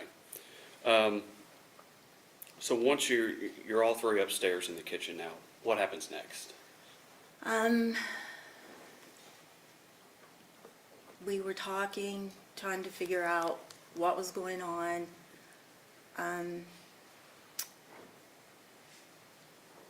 Britton goes to the front door. He opens the door. He comes back and he said, someone just told me to get back inside. And so then we go, we're standing there for a few minutes, and then someone comes through the back door and says, get down in the basement, you are not safe. Do you have any idea who that person is? We could just tell that it was it was the police or somebody of authority. By the manner of dress Just the and way they equipment were you- dressed. He had radio. We could just, Sure. we could tell who it was. Sure. So you go back to the basement, you said? Well, right behind him, I honestly cannot remember how many people came in that had, they were like sharpshooters. I remember two, one went upstairs. I don't know where the man that came in went upstairs. Okay. That first spoke to us, and then the other two came in and told us, they all told us we needed to be downstairs. Sure. They came down and said that we were going to hear loud noises. And so at that point, I just went and got in the closet on the back side of the bathroom. Okay. Any idea how long you remained in the closet until this kind of eased up and you were allowed to leave? Seemed like a very long time. Very long time. And if you don't, that's okay. I really just don't recall how long. So eventually you were allowed to leave? Yes, I had texted the agent that had the listing there on the West Coast and told them what was happening. And I remember doing that, and then somebody finally came downstairs and told us that we could go up. Okay. So at this point, you're allowed to leave, is that accurate? Or at least they're not telling you have to stay in the house? Yes, they came and talked to us, made sure we were okay, and we were in the back. Britton wanted to see the back of the house. Okay. And did you all, in fact, walk through the backyard? We did. Okay. Your Honor, may I approach? Yes.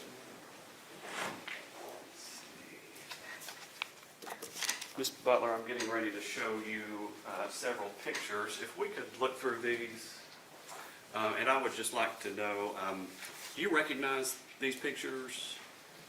Yes, this is the front of the house. Okay, so this is the front. All right, and the next picture, can you tell me what that is? This is the carpool, or the carport of the house, and this is the back side of the carport. Okay. And the next picture, are you able to tell me what that is? Yes, we saw this. This is the back part of the carport, and this is the roof of the carport. Okay. And the next picture, can you kind of tell me what that is? That's the gutter from the back side of the carport. What is that in the gutter there? It's a gunshot. Okay. And then, do you recognize this next picture?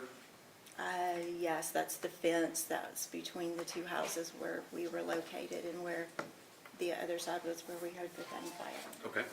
Your Honor, state will move this as the state's next elective exhibit. Clip 10. Ms. Butler, silly question. The damage that you observed when you exited the house after all of this happened, was any of that damage there before you started hearing the gunfire? No, and I know that for a fact because this was my second time to this house. So you had been out there before, I had. and you had walked the property, looked at the house? I actually did a FaceTime with my clients. We're in Yakima, Washington. So on the first side of the house, I did a thorough FaceTime walkthrough with them through the back, all around the house, the backyard, the front, just the entire property. Entire property. And we've seen a couple of photos of damage today. Were there other damage that you noticed as well? Yes. The major one that we really noticed the most was a gunshot that had skidded across the top of the hot tub because we were near that when the shooting started. And so it shook us up pretty much that. How close to that hot tub were you when the shooting started? Probably, we were headed over there, so maybe less than 10 feet. Less than 10 feet. Okay. Pass the witness, Your Honor. So the lawyer's gonna ask you some questions. Sure.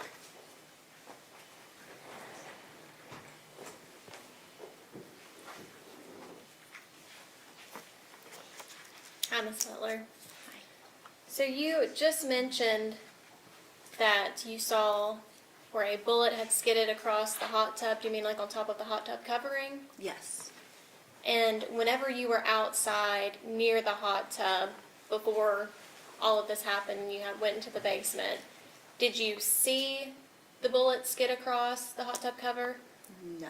So this was just damage that you saw after the fact whenever it was safe to come back out? Yes. And then had you ever met Ronnie Millsaps before? No. Had you ever heard anything about him before? No. No further questions. Okay. Redirect. No redirection. All right, ma'am, you can step down and back outside. Okay, thank you. Next witness. Take call, Sergeant Chris Carter, Your Honor. And defense, is there any objection to these witnesses leaving should they choose to? No, Your Honor, no objection. Yeah, I don't want to work on the TV. Come up, please.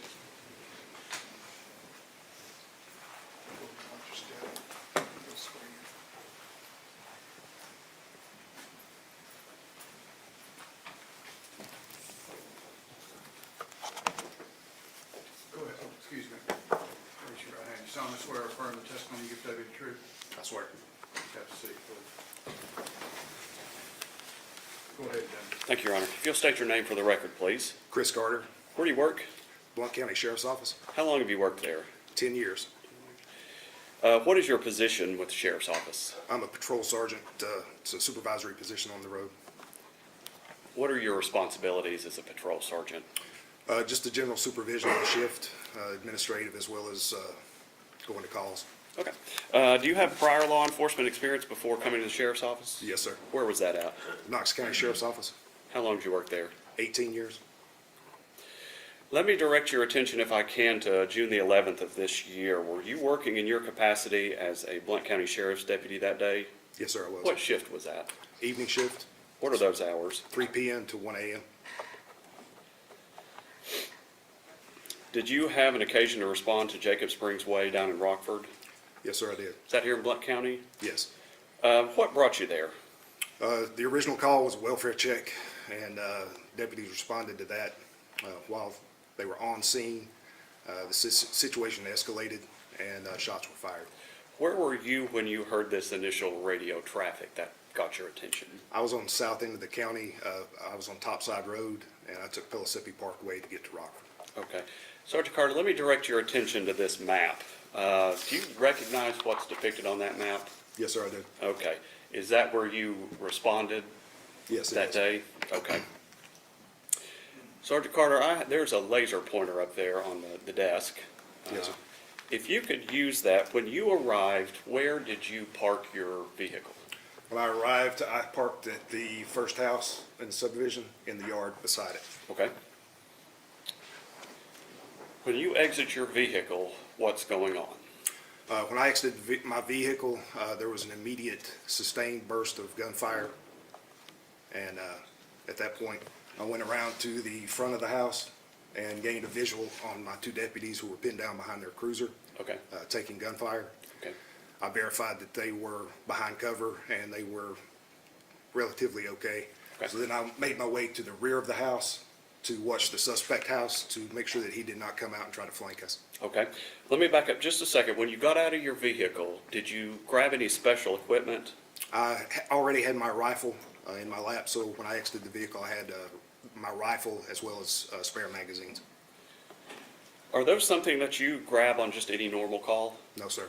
All right. Why did you grab them on this call? Because my deputies were taking sustained high volume of fire from a long gun, a rifle. Okay. So when you exited your vehicle, you said you heard gunfire. Were you able to tell what kind of gun might have been used? I couldn't tell, obviously, the caliber, but I could tell that it was a large caliber weapon based on the report. Okay. Did you at any point think that you heard more than one gun being utilized? or Yes, shot? sir, I did. So when I gained visual at the front of the house on my deputies, I said, yeah, I went to the rear of the house. When I went to the rear of the house, I began taking gunfire from the rear of the suspect residence. Okay. And it had a different report than the original weapon that I heard. Okay. That house that you first went to, where is it in relation to where the shooting was coming from? So that's the house I was at. That's the suspect house where we were taking fire from. And then, so about how long did you stay at the rear of that house? It was just a few minutes. We began receiving additional units on scene. When I got someone there to take my position, I went around front to begin organizing some type of response to get the deputies out. Okay. And at this point, are you able to tell that the gunfire is coming from a specific house? Yes. Okay. So what'd you do next? So at that point, myself and some other deputies, we got together, made our way across the street, and began working behind these houses to get behind the house that the deputies were pinned down in front of. Do you recall how many deputies went with you? It was myself, Lieutenant Moore, Brad Garner, David Cook, and Eric Cosner. Why did you go that way? To have some type of cover from the incoming rounds. Okay. So as you're taking this route behind these houses, and for the sake of clarity, these three houses are on Jacob Springs Way, is that correct? Correct. As you're pulling in the neighborhood, there are three houses on your left? Yes, this right here is the entrance off of OK Highway, and then those three houses would be on your left as you turned on the road. Okay. And as you're taking, leading this team behind those houses, what's going on? We're still receiving fire from the suspect house. Can you recall if any of those shots are coming close to you? Yes, they were. And it sounds like a silly question, but how are you able to tell that? It's based on, when you hear a gunshot, it's just, everyone's heard a gunshot. But if the round is being fired toward you, the bullet, as it passes you, makes a distinct cracking sound. Okay. Have you been in a situation like that before? Yes, sir, I have. Is that in your job, your prior positions? I've been shot at in law enforcement, but I also spent 4 years in Iraq and Afghanistan. Were you shot at over there? Yes. Sergeant Carter, it may seem like an obvious question, but at any point during this time, are you afraid for your life? Absolutely. As soon as I got out of the cruiser and I heard the sustained, intense volley of fire, I was very afraid for myself as well as everyone else. And as you're coming around the back of these houses, is the gunfire, is it in bursts? Is it sustained over a long period of time? Is it intermittent? How would you? It was intermittent, but it was several rounds at a time. Okay, so when the gunshots were firing, there were multiple gunshots in that burst? Is that- Correct. Okay. And if you could use the laser pointer one more time to show us where you ended up with your fellow deputies. We ended up behind this house. We made radio contact with Smith and Walker. We Okay. came to the front of the house because their cruiser was in front and they were behind it. When you say the front of the house, are you talking about literally around the front of the house? So we were behind it, came up this side between these two houses Okay, and took up a position here on this corner. That's where my position was. okay. Are there some trees and bushes? There were some bushes, yes. Bushes around there? So when you get there, are you able to confirm, identify, see again where the shots are coming from? Yes, so I never actually saw him physically, but I could see the muzzle blast coming out the front windows of the house. When the gun went off, it was kicking up dust and glass fragments. And that's the same house that we've been talking about that you believe that you saw the gunfire coming from? Yes, sir. Okay. So, at any point while you're over there, did you discharge your weapon? Yes, sir, I did. Okay. How many times would you say you did? I don't remember the exact amount, but it was in the neighborhood of 15 rounds. 15 rounds? Where are you pointing your firearm at when this happens? So, like I said, I'm on this side of the road, and I'm aiming at this house, the front windows, because that's where I saw the muzzle blast coming from. Were all of your shots aimed at the front window? Front window and front door of the house, yes. Okay. As far as you're aware, did you ever fire on any cars that were in the driveway, at the garage or anything? No, sir. Okay, all towards that front window and front door of the house? Yes, sir. Okay. At any point in the course of your duties there that day, did you fire any other rounds from any other position? No, sir. Okay. And at some point, Deputies Walker and Smith were able to escape safely? Yes, sir. As safe as they could under the circumstances? Yes, sir. What did you do after that? So when we began returning fire, they were able to evac around this side of the house, get in between these two houses and take cover. Okay. They were taken off for medical treatment at that point. At that point, we came back around behind this house, and I took up a position on this side, covering the front of the suspect house. Did you remain there until the incident was resolved or Mr. Millsaps was taken into custody? I remained there until SWAT arrived on scene and they took over the operation. Pass the witness, Your Honor.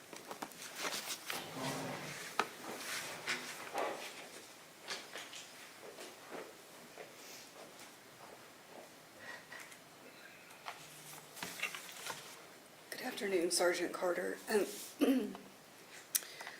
Prior to June 11th, have you ever come into contact personally with Ronald Millsaps? No, ma'am.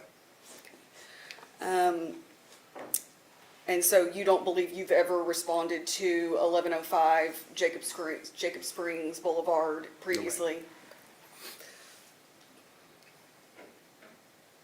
Did you know anything about Mr. Millsaps prior to responding to 1105 Jacob Springs? No, ma'am, I did not.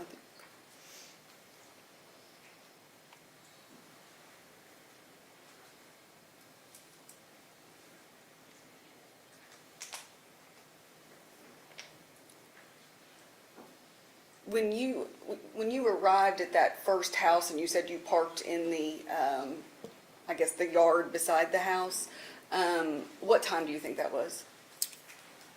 It was probably around 3:30, between 3 and 3:30, sometime that time frame. And who else was present in that sort of side yard when you got there? No one. I was the first one on scene after shots were fired. Okay. And who joined you in that particular spot?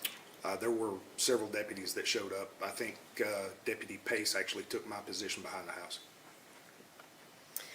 You had said that you never actually saw the face of the shooter, correct? Yes, ma'am. But you said that at the front of the house that you saw some muzzle flash, and that's how you were able to tell where the gunfire was coming from. Is that correct? Yes, I saw the muzzle blast. It was kicking up debris, dust, and glass fragments. Yes, ma'am. And that was from the window at the front of the house? Yes, the front of the house. Did you ever see that same thing at the rear of the house? I did not. So when you said that was I understanding you correctly that when you were in that side yard, you were actually being fired on? So when I initially arrived, I went to the front of the house and gained a visual on my deputies. Then I went to the rear of the house to watch the rear of the suspect house. When I went around here, I began taking shots. Okay, but you were not able to tell particularly where those shots were coming from? No, ma'am, because I took cover behind the deck at that point.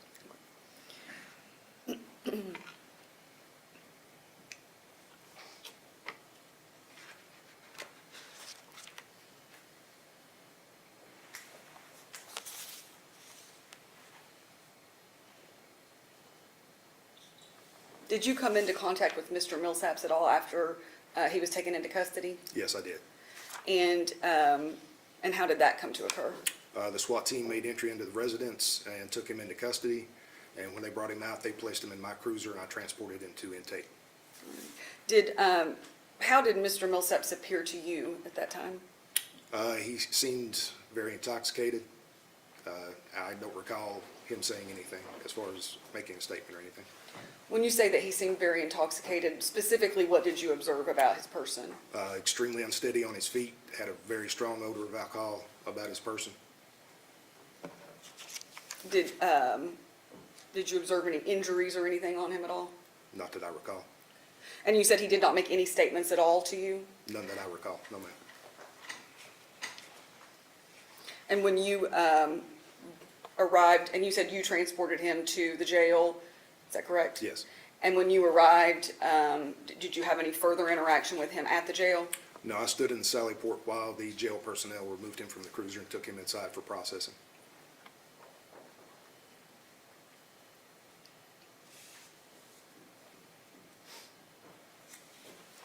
And when you said that you discharged approximately 15 rounds from your firearm, were all of those rounds fired from where you were at that spot across the street? Yes, ma'am. I was in this vicinity right here at the corner of that residence.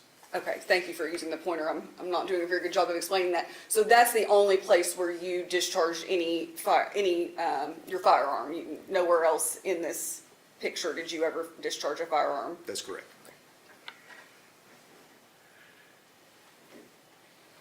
Were any officers with you at that position? Yes, there was myself, Lieutenant Moore, David Cook, Eric Cosner, and Brad Garner were at that corner of that house. And were they also discharging their firearms?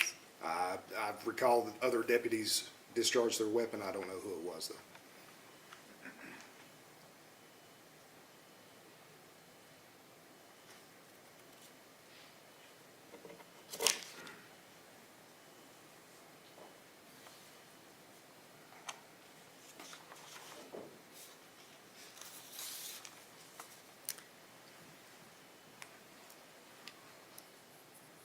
Did you speak to anyone from the TBI on June 11th? Yes, I did. And do you recall who that was? I do not recall. What was the nature of that conversation? Basically, they showed up at the hospital and wanted to retrieve my rifle for evidence because it had been discharged. And they also took photos of me in uniform to document my condition. But that's the extent of the interview. I had an interview later, probably a couple of days later. It was a more extensive interview about what actually took place. And I think you said you've sustained gunfire before, either in your work as an officer or in the military. Have you had to discharge your firearm before as part of your officer duties? Yes, I have. What were the circumstances of that? One was a officer involved.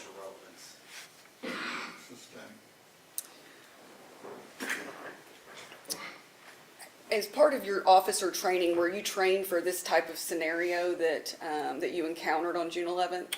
Not this specific scenario, but similar scenarios where we've had to go in and do officer rescues, yes. And what did that training consist of?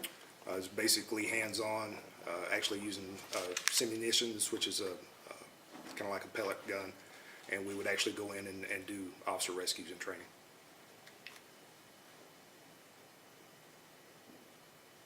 While serving as an officer, have you been a victim of a crime before?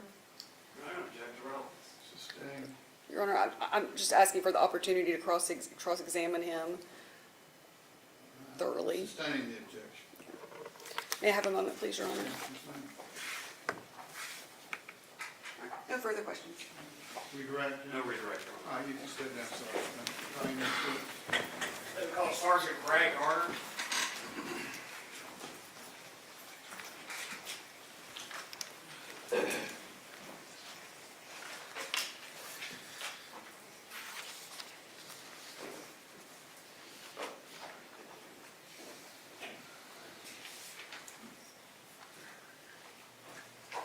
Step around. Some drops there.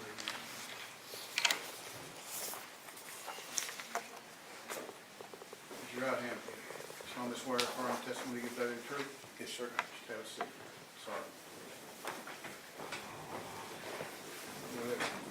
Would you please state your name Bradley Garner, and where are you employed?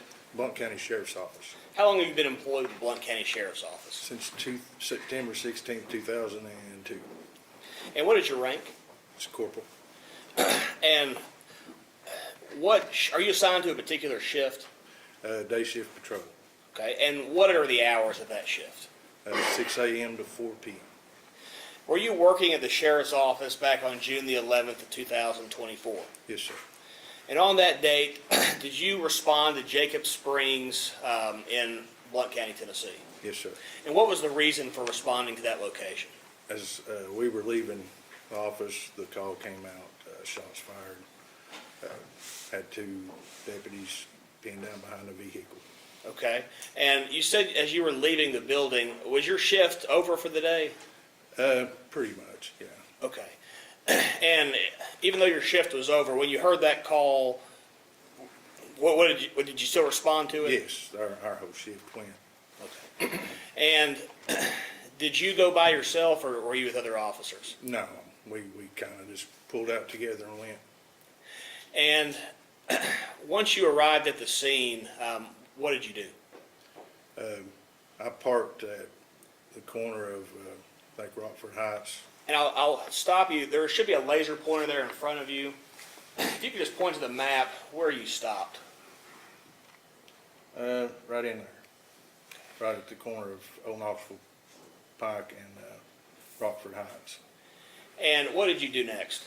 I got out of my vehicle to retrieve my rifle. As I got out, I could hear rapid fire. From my experience, sounded like a rifle. Why did you grab your rifle at that time? Knowing the fact that we had 2 deputies being shot at behind the car. When you get out on a call like that, you don't know really where you're going to end up. Could end up on perimeter. You just don't know. And once you arrived and retrieved your rifle, what did you do next? Made my way up to Jacob Springs, right in here, and as I was crossing the road, I heard a deputy holler, "We need one," and I went with them. And you said another deputy. Were there other deputies on the scene at that time? Yes, there were several starting to set up perimeters around the residence and neighborhood. Okay. And once you heard someone say they needed one more, what happened next? I followed them. We went through the yard there at Jacob Springs, worked our way on the lower back side of the property to the house across the street from where the deputies were pinned down. And when you arrived at the scene, for when you moved to that location, what was going on during that time? What were you hearing? What were you observing? You could hear gunshots. At times they would stop for a few seconds and then they would start back, and then you would have a pause. A lot of radio traffic, helicopters flying at that point. It was kind of hard to hear everything that was going on, but you could hear rounds or going off on a gun. Okay.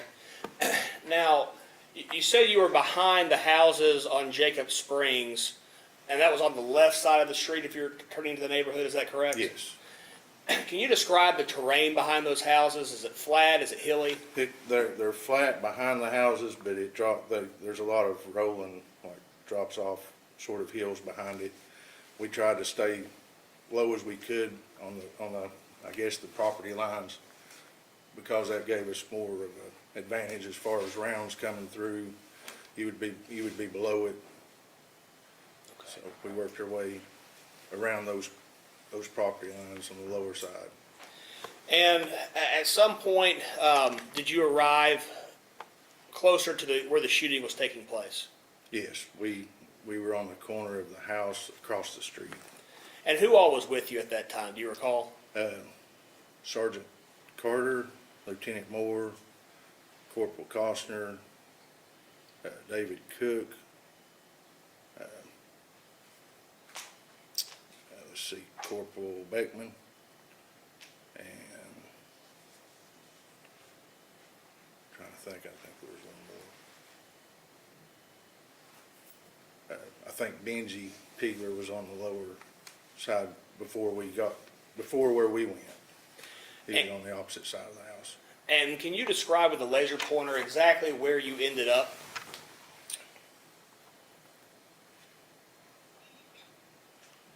I was right in that corner right there. At any time, did you see an individual shooting at you? No, Did you ever see a muzzle flash or a weapon or anything like that? no. Okay. At some point, or what'd y'all do next? We made our way to the corner of the residence, and we were going to engage the subject where we last contact of where he was shooting from. And once we did, I managed to get around to, I didn't want to shoot over Sergeant Carter, so I moved to his right and directed my fire towards the support area where he was shooting. I could see glass and stuff flying, and that's where I was shooting at. Okay. And you said you said to the right of Sergeant Carter? Yes. And how was everyone else spread out there? I'm not sure of their exact locations, but they were spread out to the left side of Sergeant Carter, sort of like, there wasn't really a lot of cover. Had some places to get behind trees, but it wasn't nothing that would stop a bullet, so you kind of just had to spread out. But they were to the left. And you testified that at some point you fired your firearm, is that correct? Correct. And what was the purpose of firing your firearm? I knew those deputies were being shot at. I'd heard shots coming up through there as we made our way up. We were trying to engage the subject to where we could get those two deputies out.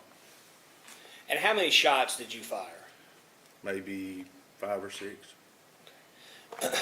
And while this was all occurring, what was going through your mind?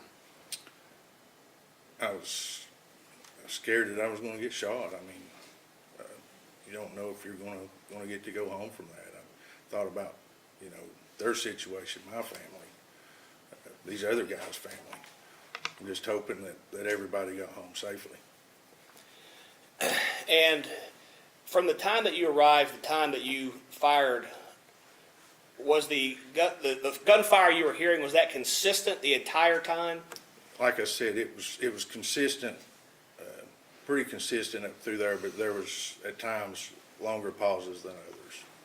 And where exactly were you training your fire? Do what, sir? Where were you aiming for when you were shooting? I was aiming just to the left of the door, around that window open where I was seeing glass. Okay. Was there any other direction you were firing your firearm? No, sir. I'll pass the witness. Yes, sir.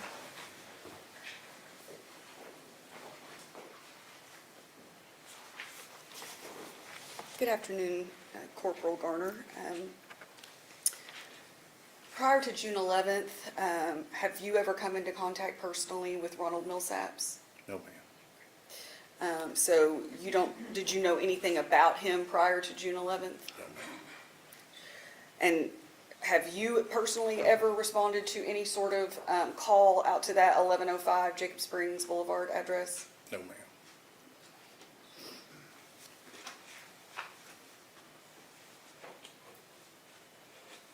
Were you aware on June 11th of the initial call for assistance that was made from 1105 Jacob Springs? I was in the office taking care of some paperwork. I think I heard the call come out, but I didn't get all the details.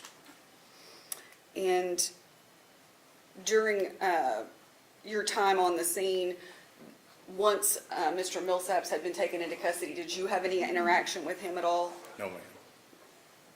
Did you have the opportunity to observe him at all? No, ma'am.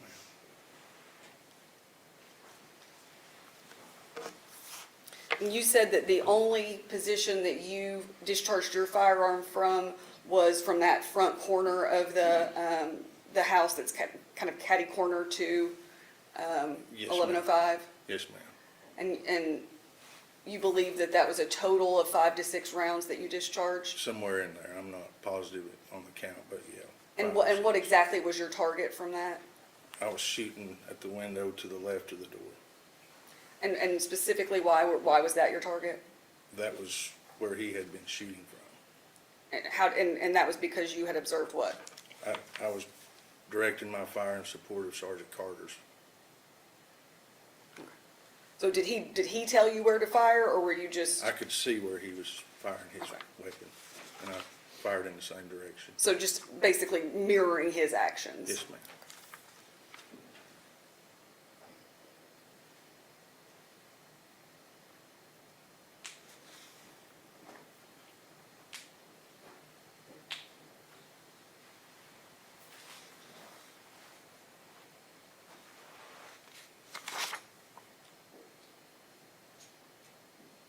Have you had any chance to come into contact with Mr. Millsap since he's been in custody? No, ma'am.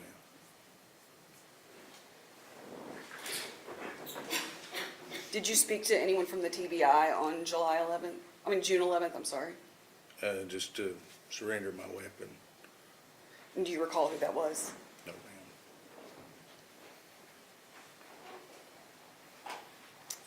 And you never actually entered the residence at 11:05? No, ma'am.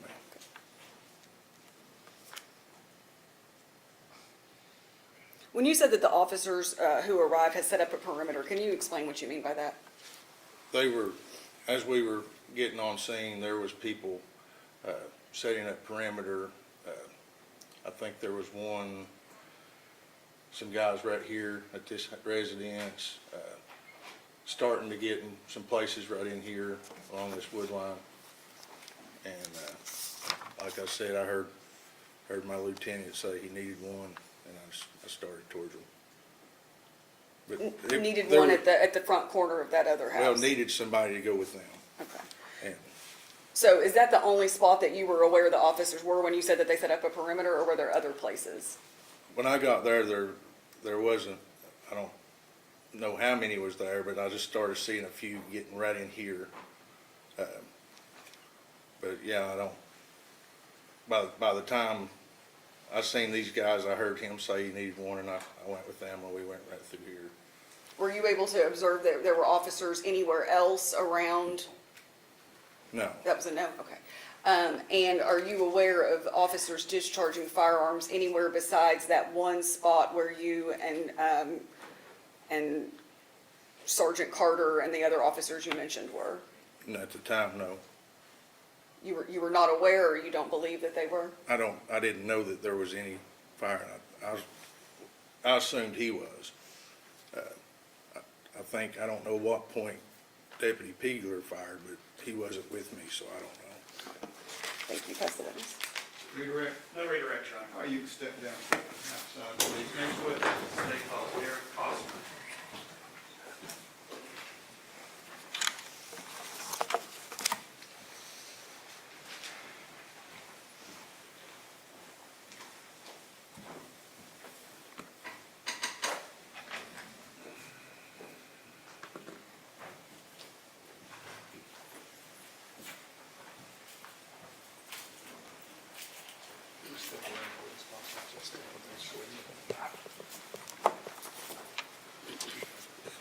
Raise your right hand, please. You solemnly swear or affirm the testimony you give today is the truth? Yes, sir. Have a seat, please. Afternoon. Go ahead. Thank you, Your Honor. If you'll state your name, please. Eric Cosner, What rank are you? I see the bars on your arm. Corporal, Corporal, okay. Where do you work, Corporal Cosner? Blount County Sheriff's Office, How long you been there? going on 11 years. What is your position with the Sheriff's Office? Patrol Division, primarily the SRO unit. Okay. You're primarily with the SRO. Are you on the road in the summer? Yes. Classes are out? Okay. Yes. Let me direct your attention to June 11th of this year, 2024.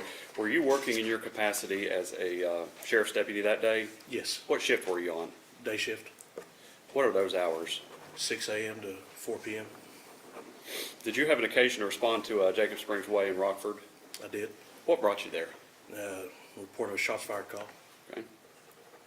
Where were you in the county as you're working when you got that call or heard that call?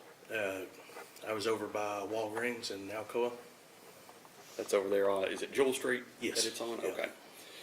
Okay. Corporal Cosner, let me direct your attention to this map. Do you recognize what's depicted in this map? Yes. Is that the scene that you responded to? Yes. Okay. there's a laser pointer up there. Yep. If you'll take that laser pointer and show us on that map when you arrived, where did you park your unit?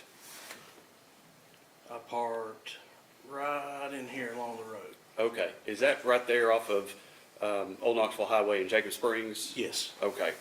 When you exited your vehicle, what's going on? High volume fire. Okay.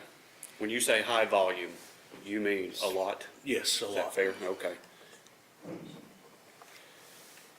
What did you do when you exited your vehicle? Put my plate carrier on. And let me stop you. What is a plate carrier? It's rifle rated plates.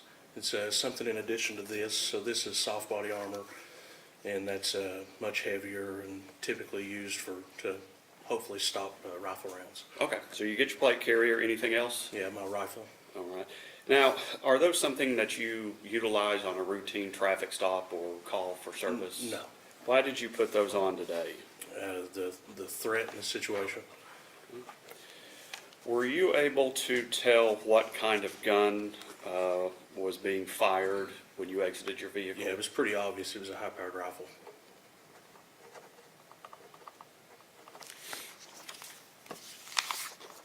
So after you exit your vehicle, you put your plate carrier on, you grab your rifle. If you'll use that laser pointer again, show us where you went first.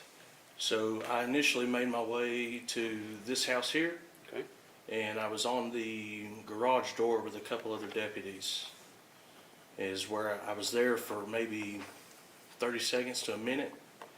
And then I heard Lieutenant Moore and saw him running across the road here and yelling that he needed one. And I went with him back behind these houses. Okay.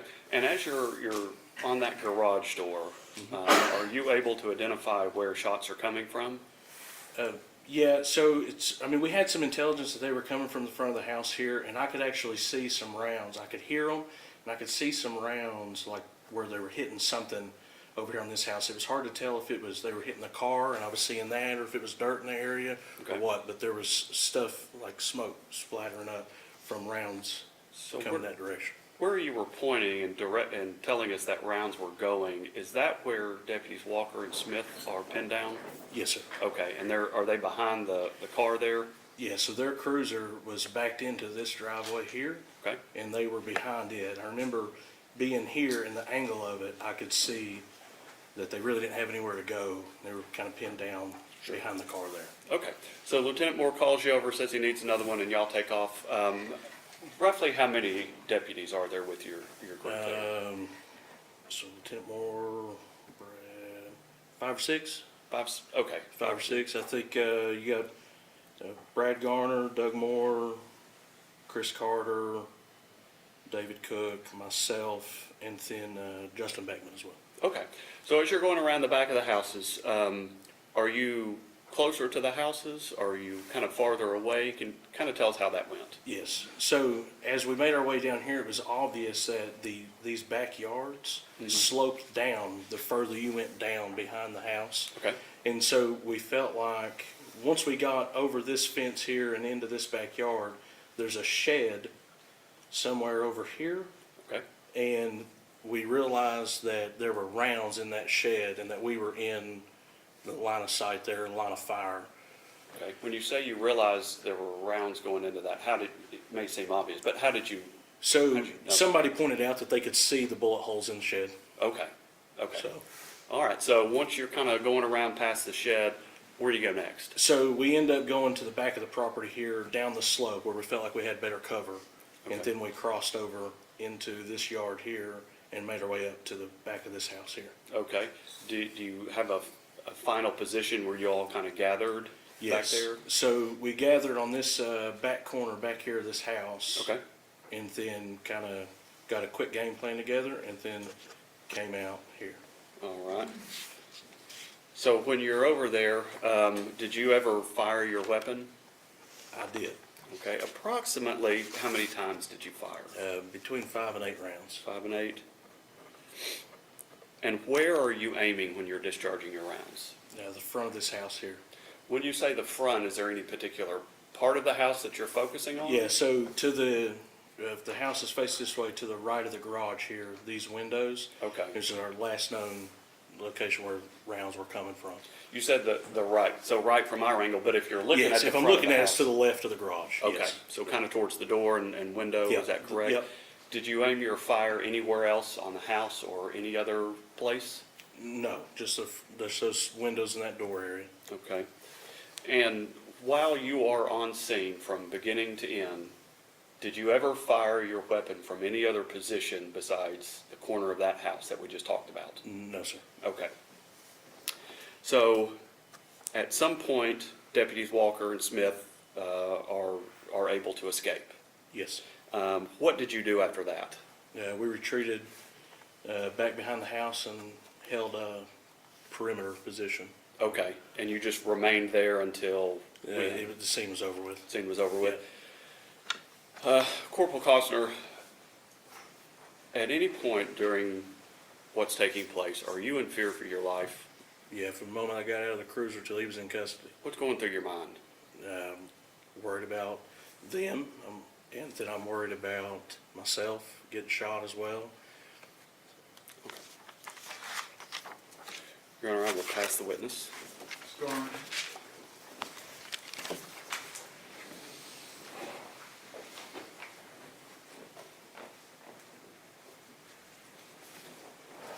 Good afternoon, Corporal Cosner. Before June 11th, had you ever come into contact personally with Ronald Millsaps? No, So you don't know him at all? that's correct. Did you know anything about him prior to that? No. So I know, I heard you testify earlier that you primarily work as an SRO at one of the schools. So I'm assuming you've never responded to any sort of call for assistance or anything like that to 1105 Jacob Springs Boulevard? I don't believe so, no.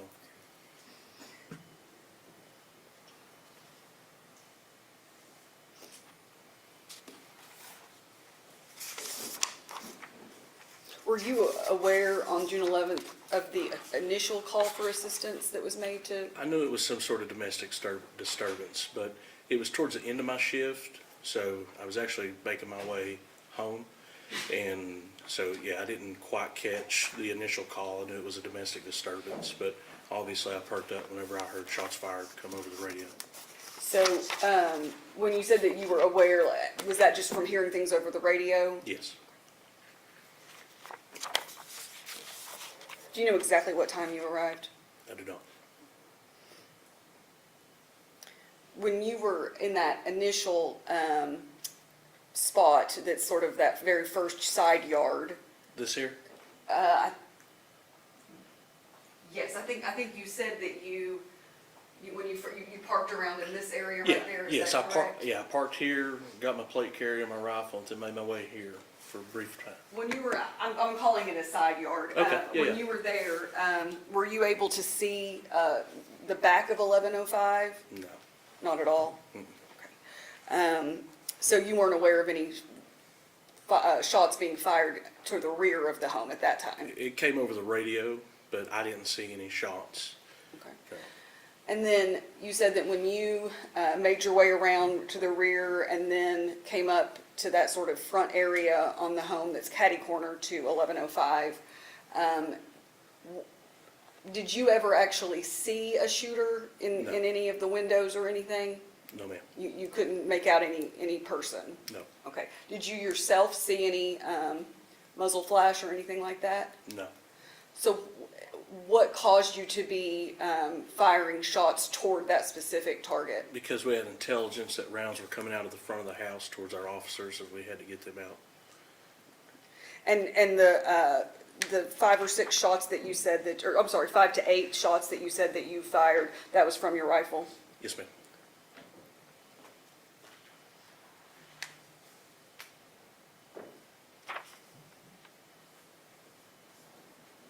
Did you ever actually go in the home of 1105 Jacob Springs? No.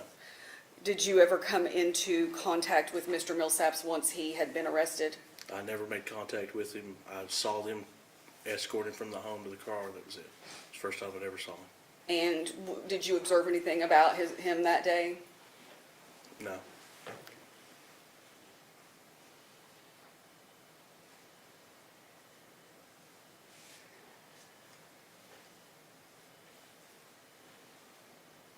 when you were in that last position where you and the other officers were discharging your firearms, were you aware of any shots that were fired towards you in that spot?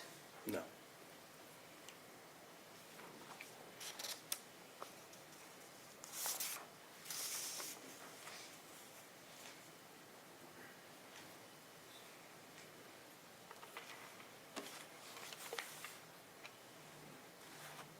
Did you speak to a TBI agent on June 11th? I did. And do you recall who that was? I do not. What was the nature of that conversation? Asked me if I fired my weapon, and then took a picture and of what I was wearing, and then took my rifle. That's it. And have you met with any TBI agents since then? Yes. And what was the nature of that encounter? To ask what happened, to talk about the incident, and yeah, get a testimony, I guess. Do you recall who that was that you spoke to? I don't. No further questions. Redirect. No redirect. All right, you can step down. Thank you, sir. Next witness. Take off Deputy David Cook.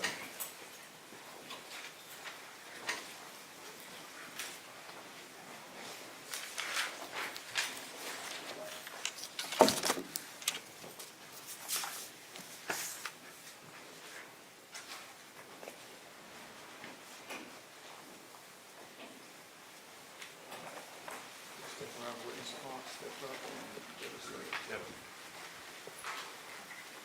Raise your right hand, please. You solemnly swear or affirm testimony you give today the truth. Yes, sir. Have a seat, please. Go ahead, Jim. Thank you, Your Honor. Just state your name for the record, please. David Cook, Where do you work? Blount County Sheriff's Office. How long have you been there? About 7.5 years. What is your position with the Sheriff's Office? I work for a traffic unit. Do you have prior law enforcement experience before coming to the Sheriff's Office? I do. Where was that at? It was in Illinois. How many years? About 7. Let me direct your attention to June the 11th of this year, 2024. Were you working in your capacity as a sheriff's deputy that day? Yes, sir. What shift was that? I work day shift. Day. Is that 6 a.m. to? It's 6 to 4. I stayed over a little bit, working accident on Silver Road that day. Okay, so you were working on the traffic unit that day? Not Yes, on- sir. Okay. Did you have an occasion to respond to Jacob Springs Way in Rockford? I did. What brought you there? There was a call on the radio about 2 officers were getting shot at. Okay. Where were you in the county when you heard that? I was on Spherville Road, close to Patterson, or Peppermint Road. Okay. Let me direct your attention to this map to your left. Do you recognize that scene right there, or what that depicts? I do. Is that where you responded that day? I did. Okay. There should be a laser pointer up there. If you could use that and show us when you arrived, where did you, well, let me back up. You on a car or a motorcycle? I'm on my motorcycle. Motorcycle. Where'd you park your motorcycle when you got there? Right there. And is that the entrance to Jacob Springs and Old Knoxville Highway? Yes, sir. Okay. So when you get there, what's going on? A lot of gunfire was Lot going of- on. Okay. Would you describe this gunfire as like a burst or intermittent or sustained? How would Heavy you- gunfire, lots of gunfire. A lot of gunfire? Okay. Did you retrieve any special equipment when you got there? At first, no. Okay. Did you eventually? Yes, sir. What was that? I grabbed an extra magazine for a deputy, and I grabbed my 9mm carbine out of my motor. Is that something that you normally use on a routine call? No, Why'd you grab it on this call? I needed something with a little bit more power than a handgun. Okay. Are you able to tell what kind of gun is being fired? No, definitely an automatic, but I don't know what kind of gun it was. Okay. Not in terms of Glock versus SIG versus, but in terms of rifle versus shotgun versus handgun versus I would say it was something- for sure a rifle, from Rifle? what I could hear. Okay. If you could use that laser pointer once again, and when you get there, and where do you go first? When I get there, I come around this first house right here, and come Okay. around to this second house. Okay.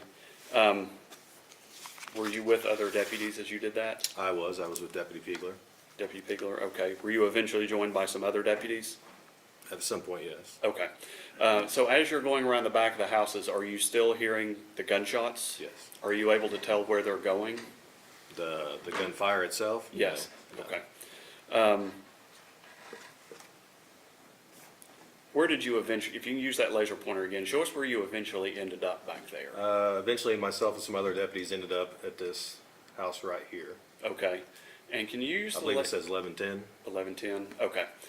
Kind of a little bit maybe diagonal from across the street? Yes. Well, let me back up. Are you able at this point to tell where you believe the gunshots are coming from? Yes. Okay. Can you point that out on the map there? Where the gunshots are coming from? Yes. They're coming from this residence right here. Okay, so you're kind of directly across it, not catty-corner, but you're directly across the street on the corner of the house? Yes, sir. Okay. When you were there, at any point did you fire your weapon? Yes. Okay. Roughly how many times would you say you fired your weapon? To be honest with you, I never counted. Okay. A lot. Okay. You fired a lot? Yes. Did you fire more than one magazine? No. Okay. Is this your Glock carbine that you were talking about? It is. I think it holds 31 rounds. Holds 31, okay. And when you're firing, where are you directing your fire at? There is two in this house right here where the gunshots were coming from. Okay. There's 2 windows or so in the front. That's where I was aiming. Okay, so was there anywhere else on the house that you directed your fire? Garage, cars and driveway, anywhere else on that house? No. Just on those front windows? Yes, sir. Okay.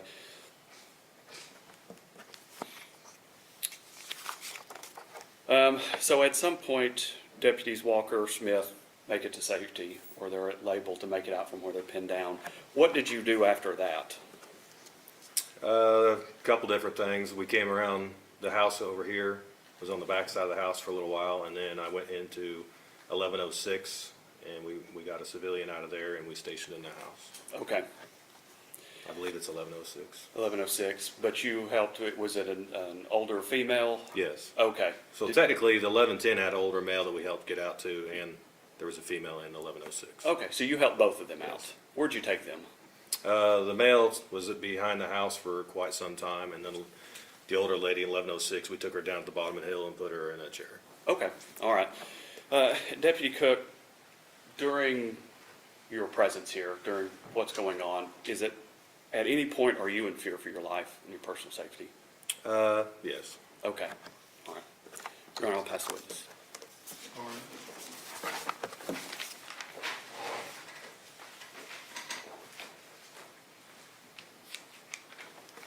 Good afternoon, Deputy Cook. Hello, ma'am. Before June 11th, have you ever had any occasion to come into personal contact with Mr. Ronald Millsaps? No, ma'am. All right, so you don't know him at all? Not at all. Have you ever, prior to June 11th, responded to any call for assistance to 1105 Jacob Springs Boulevard? Not that I believe, ma'am. On June 11th, did you have the opportunity to speak with him at all? No, ma'am. All right. Did you ever see him? No. Were you, from your position there at the house that's across the street, were you ever able to see a shooter in the window that you were shooting at? No, ma'am. All right. So why were you shooting toward that window? Because it was an open area for somebody to shoot out. Was, He's not going to shoot through a wall to shoot me, so obviously he's got to shoot through a window. and so were you told that that was the spot that you needed to aim toward as your target, or was that just something that you? I think it was just common sense. Okay. And, but you never saw any shots yourself being fired from that window? At that time, no. At Are any you talking time? about the time that I laid fire to the window? Yes. No, ma'am. Prior to that, had you seen shots fired from that window? No, ma'am. So at no time did you see that?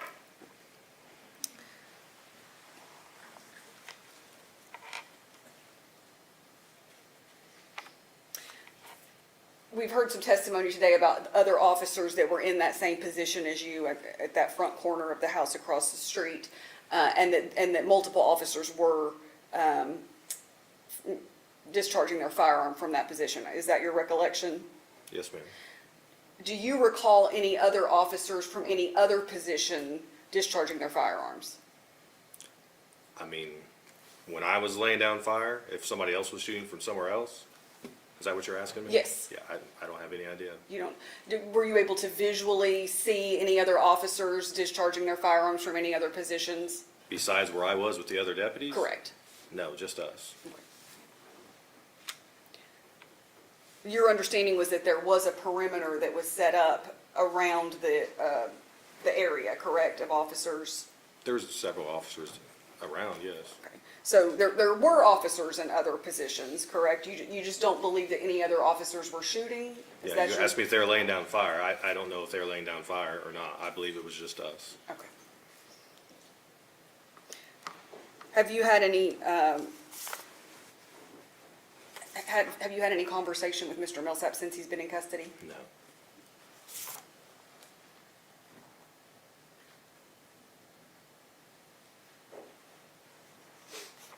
Did you ever enter the residence that day? No, ma'am. I might have already asked you that, I'm No, you sorry. didn't. Do you know what time you arrived? I have no idea. I know it was after 3:30.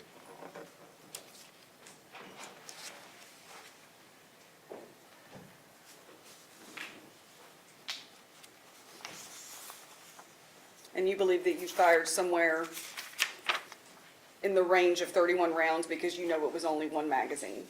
Correct. All right, no further questions. Redirect. No, Your Honor. All right, you can step down back outside. All right, next witness. Lieutenant Doug Ward.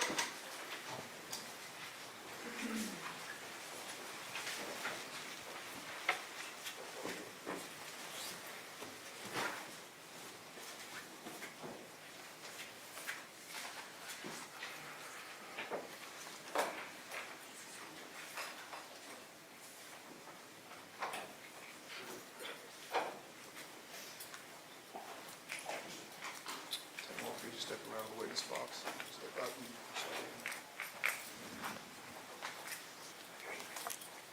raise your right hand, please. Solemnly swear or affirm the testimony you give today the truth. I do. Sleep, please. Go ahead, General. Would you please state your name Doug Moore, and where are you employed? the Blount County Sheriff's Office. How long have you been with the Blount County Sheriff's Office? I started in 1996, so we're working on 29 years. And were you anywhere else in law enforcement before that? No, sir. And what is your current rank with the Blount County Sheriff's Office? Lieutenant, What shift do you work? day shift. And were you working in that position on June the 11th of 2024? Yes, I was. On that day, did you go to Jacob Springs Boulevard? I did. And what was the reason for going to that location? We heard radio transmissions that those two officers were initially receiving gunfire, and then subsequently on the way, we heard more radio traffic that one, I couldn't tell you in the time frame, but one, and then ultimately both of them had been shot. And where were you when you first heard this radio traffic? It was at the end of the shift. For my shift, we come in at 6 in the morning, and we generally debrief at 3 and leave at 4. So sometime between the hours of 3 and 3:30ish, we were in the write-up room, which is across the hallway from the patrol briefing room, where we end our daily duties and debrief. And during that time, radio traffic came across the radio, where we could hear gunshots and the officers asking for assistance. And is that here in the Justice Center? It is. And once you heard that, did you go to Jacob Springs? We did. And there's a laser pointer there in front of you. If you could use that and show on the map, when you arrived, where did you park?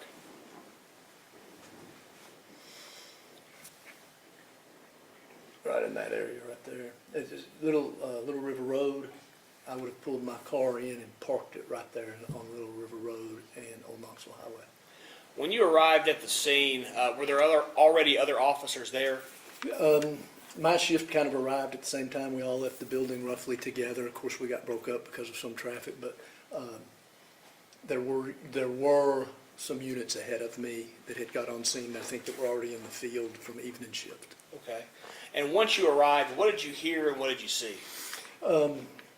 Immediately upon my arrival, I could hear volleys of gunfire. As I exited my vehicle from here. I walked across the street and was in this yard here, again, where I could hear large volumes of gunfire. And what did you do next? There were a couple of officers and myself had come to right here because we kind of arrived at the same time. And I directed those two officers to come to the back side of this residence here and to kind of hold that. And then I walked back around here, kind of in that area there, which would be in the front yard there, where I made contact with Sergeant Carter. He was walking towards me. And did you have any special equipment at that time? I did. It's equipment that I don't normally get out of my vehicle. The first thing I grabbed was my AR-15, and I have had that out of my vehicle before. But what I have not had out of my vehicle, and I couldn't tell you how long, was a helmet. I immediately went to the trunk of my car because I was hearing such large volumes of fire that I grabbed my Kevlar helmet and threw that on prior to going across the street. Okay. And you said that at some point you saw Sergeant Garner, is that correct? Sergeant Carter. Sergeant Carter. I'm sorry, I misheard you. And what did you do next when you saw Sergeant Carter? It was kind of all in one moment. As he was approaching, I could see the two officers hunkered down behind the car. I could hear that just volley of fire. And I looked at Sergeant Carter and I said, we're going to have to just put suppressive fire into that house. And at that point, we began to maneuver to get to a position where we could do that. And can you show how you got to that position? So again, we were here. Carter and I talked for 4 seconds. We came to this house and we maneuvered behind these yards. And we came to this residence here, which is directly across the street. And is that 1110, the address of that location? It appears to be, yes. And specifically, what was, the reason for returning fire?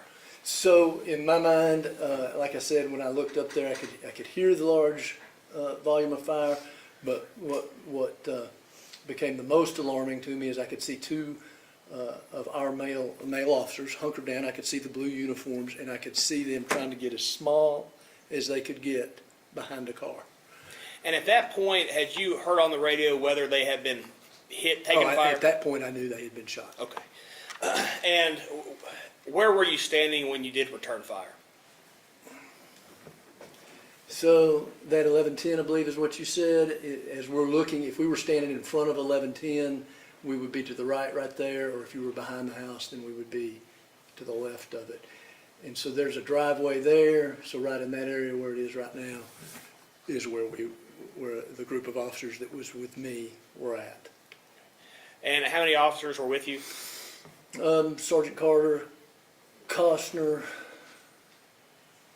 Cook, myself, and Corporal Garner. And who made the decision to begin to return fire? I did. And why did you make that decision? Because like I stated previously, I felt like that was the only option for us. When I looked up there and I saw these two officers, I knew they were shot. I could hear they were still being shot at, and I could see them getting as small as they could get behind that car. And where did you fire? I would call it controlled, directed, suppressive fire into the front of the house. I could see that shots had already come from the front of the house. I could see that the windows had already been shot out. So in my mind, that's where our suspect was shooting from, at least one of the places he was shooting from. So that's where I directed the fire to go. And let me ask you this. Did you ever see an individual actually shooting or see any muzzle flare or guns or anything like that? I think I saw some muzzle flash at one point, yes. Okay. And did you shoot anywhere else besides the front of that house? No. While this was going on, by the time you arrived on the scene to when you were returning fire, what was going through your mind? What were you thinking?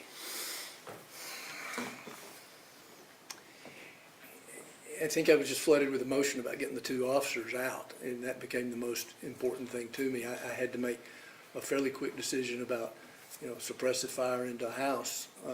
I knew that the possibility existed there was another, not suspect, but another person in the house, and I had to weigh my options about what was best to do in that situation to stop the assault on these two officers and to get them to safety.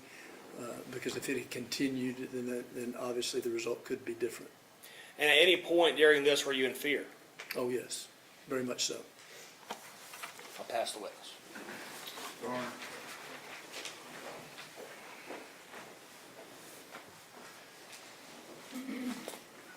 Lieutenant Moore, prior to June 11th, have you ever come into contact with Mr. Ronald Millsaps? Not to my knowledge, no, ma'am.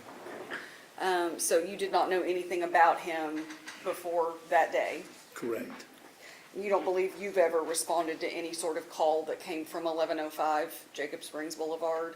I don't Call believe for so. assistance, I mean? No, I don't believe so.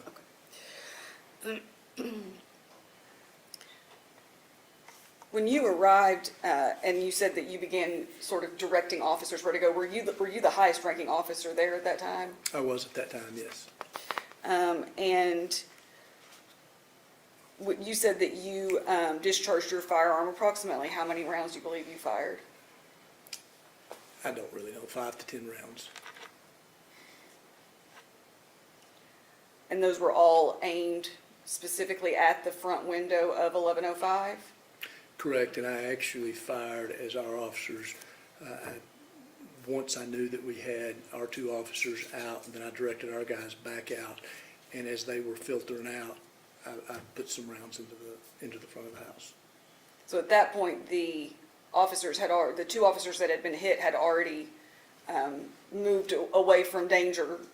They were in the process of moving away from danger. I couldn't exactly see. And you continued to fire into the same spot at that point? Correct. No, you didn't aim anywhere else at No, that ma'am. time? Okay. There was a perimeter established, correct? Somewhat of a hasty perimeter was established on the front end, yes. Okay, so was it your understanding that there were officers in multiple places around 1105? Well, this was rapidly evolving, number one. So as it was evolving, the only place that I knew that we had officers initially in the first 2 to 3 minutes was the two that I placed here. That obviously changed as more officers arrived on scene. Much of that I would not have directed nor would have been necessarily privy to, but as we had our two officers out, a much more full perimeter began to form once more officers got there, and then ultimately when our SWAT team and our armored vehicles showed up. Who were the two officers that you directed to go to the rear of the 1105? I think it was Deputy Hollingsworth, and there was a female officer with him, but I am unsure who that was. There is only one of two that it could be. I don't want to commit that it was which one it was, but I believe it was Deputy Hollingsworth and a female officer. Okay. And when you directed them to go back there, were you aware of any shots at that time having been fired from the rear of the house? I don't know that I was aware of that as much as I wanted to control any escape that might occur or could occur of the suspect. So I wanted to have the back of the house secured. And with these various officers that were in different positions around, are you aware of shots being fired by law enforcement from any other points except for that spot where you were with the other five or four officers? In the moment, I was not. No. Okay. Did you discover something else later? I think that we determined, I don't really remember. I think that maybe one of the other officers had fired prior to us at some point in time. But you don't know where that was from? I do not. Okay. And you don't know who that was? I would be guessing, so no. Once the SWAT team went in and arrested Mr. Millsaps. Did you ever have any occasion to speak with him at all? With Mr. Millsap? Uh-huh. No, Did you observe him at all that day? I did. When What he did came, you when they observe about escorted him? He appeared to be unsteady on his feet. Was there anything else you noticed about him? Disheveled, maybe.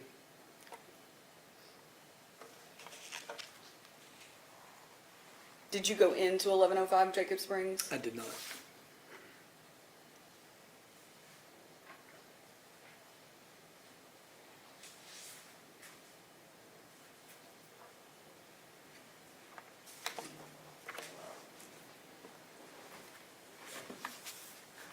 One moment, Your Honor. Pass the witness section. Redirect. No redirect, Your Honor. All right, you can step down, Lieutenant. Thank you. Next witness. Charge State Constable Benjamin Piegler.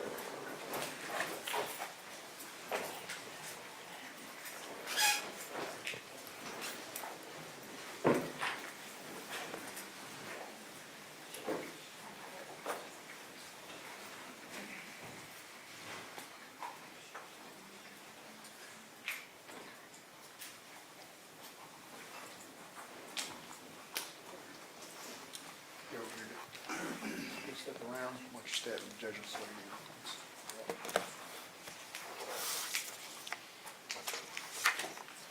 Raise your right hand, please. Solemnly swear or affirm the testimony you give today is true. I do. Seat, please. Deputy Piegler, would you mind to state your name for the record? Benjamin Piegler. And you work at the Blount County Sheriff's Office? I do. What are your assignments and job responsibilities with the Sheriff's Office? I'm assigned to evening shift patrol, where I'm a field training officer and a member of our SWAT team. Okay. We've had a lot of testimony about why y'all were dispatched out there, Deputy Piegler, so I'm just gonna jump to, where were you coming from when you got the initial dispatch that there had been shots fired? Montville Station, Montville Road. Okay, do you know about how long it took you to get over to the location at Jacob Springs Boulevard? I would say 5 to 7 minutes. Okay. When you got there, there's a pointer there in front of you. We're going to talk about that map that's over there on the thing, on the tripod. Can you tell us where you parked initially, or where you left your vehicle?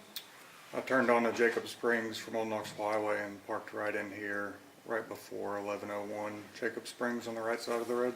Okay, do you know how many other officers, obviously Officers Smith and Walker were already there when you arrived, correct? Correct. Do you know who else was already there when you got there, or did you notice? Sergeant Chris Carter. Okay. Anybody else that you were aware of at the time? That's the only unit that arrived before me. Okay. So what did you do initially when you got there? I knew that Sergeant Carter was already securing the rear of the residence. So I moved up to the corner of 1101 Jacob Springs, You show us where that is. right here on the So on the that would board. be on the same side of the road as our location where y'all think the shots are coming from? Correct. When I got out of my cruiser, retrieved my patrol rifle from my trunk, and I loaded around into it and was turning my optic on when I heard the volley of rounds. So I wanted to get eyes on where they were coming from and where they were going. So that's when I moved to 1101 Jacob Springs. Okay. So you said you heard a volley of rounds. Yes, ma'am. Would you talk about what your reaction was when you exited the vehicle? Well, what did you think you were coming up on when you initially started to respond? It wasn't that. I expected a lot less gunfire, maybe a few pistol rounds coming at my partners. When I was loading my rifle, it became very serious that I thought we were going to lose more officers that day. Were you concerned? It sounded like a high caliber rifle that had a sustained rate of fire. Okay. And you said a volley. You have any estimate about how many you heard when you exited, or when you were? I would say anywhere between 10 to 20 rounds. Okay. Could you see Officers Walker and Smith as you exited? Once I moved up to the corner of 1101 Jacob Springs, I could see them pinned behind their vehicle. They appeared injured in distress. That's when I asked the deputies where the rounds were coming from, and they advised me they were coming from the front of 1105 Jacob Springs near the front door. Okay. Based on what you could hear, did that seem consistent with the direction for the rounds you heard? It did, and I could see rounds impacting near and on the front of their patrol vehicle. Had they been hit when you got there? They had already both been struck by gunfire, yes. All right. So what did you do? Where did you move to after you took up your initial position? So my first thought was I wanted to go directly to the front of the house, but if I did that, I feel like I would have been killed based on his gunfire and position. I moved across the street and behind 1102 and 1106 Jacob Springs, utilizing those houses as cover. I moved through these yards to the corner, I believe that's 1106 right there, Jacob Springs. In the backyard, there's a corner on the 3-4 side of the house. What is a 3-4 side of So that? if the one side is the front of the house, and you go clockwise around the house, numbering the sides of the house. 3 would be the back of the house, and then 4 is the right side of the house if you're looking at it. Okay. So I was on the 3-4 corner of the house, is where my firing position was. Okay. So, you said you had, would it be typical for you to have your rifle out of a car on a response to a normal situation here in Blount County? Not a normal domestic disturbance, no ma'am. Okay. So what were you thinking when you're back there at the 3-4 corner of the house? I was thinking I want to get my friends out from behind that car because I don't want them to die. And I know they were already seriously hurt. Were you concerned about your own safety at any point during the time you were present? At several points in time, I thought I wasn't going to make it off the scene. One of which being when I moved up to retrieve them, and another was when we entered the house to save the hostage and take the offender into custody. Okay. So tell us about, I was not going to try to, but I am, because I don't want to mess this up, but we're going to refer to that TV screen that's right over there in front of you, and I'm going to talk from over here. Can you still hear me okay? I can. So if we were looking, you said you were for moving down Jacob Springs toward Old Knoxville Highway here. Yes, ma'am. It'll be off to your right. We're going to be, this is the position where the officers were behind the patrol vehicle. Yes, ma'am. That's where you could see them? That's where I could see them, yes. All right, and then were you back here? I was. If you move closer, you'll see a wooden fence just off from the bush there connected to the house. On the left side of that gate opening, as you're looking at it from this side, is where I had taken a knee. Here, Yes, behind ma'am. this gate opening? Yes, ma'am. So if you were turning around and looking, and I know it's distorted a little bit because of the way the picture's taken, but you could see Walker and Smith here? I could see and speak with both of them. Okay. And then, so you could hear them? I could. And then could you also see the front of 1105? I could. Could you tell us what you could see as you were looking at the front of 1105 here? Not long, and when I say not long, I mean seconds after I arrived to that fence, I took a knee and was observing where Eddie and Corbin were to my position and how I could get them out, and that's when more gunfire erupted. There was a lot of rounds that I could hear, and I wanted to know where they were coming from. I redirected my attention from where they were pinned down behind the vehicle to the offender's house. And that's when I observed what appeared to be a gray t-shirt from the right shoulder down and the muzzle of a rifle cycling and firing towards the officers that were pinned down. And it was consistent with what I was seeing as rounds impacted the front of the vehicle. The windshield broke and what appeared to be glitter in the air was falling down. And I could see what appeared to be the percussion coming out of the front of the muzzle as it fired rounds. Is that pretty clear in your mind? It is. So what did you, how long were you there before you were able to start them moving, them being Deputies Smith and Walker toward the back of the house? Do you remember? It was seconds after I arrived that the gunfire happened and I exchanged rounds with the offender. I fired approximately 25 rounds. In total, there was a volley from him, a volley from me. There was a short lull in the gunfire. He fired again, and then I fired again. Every time he fired, where were his shots going?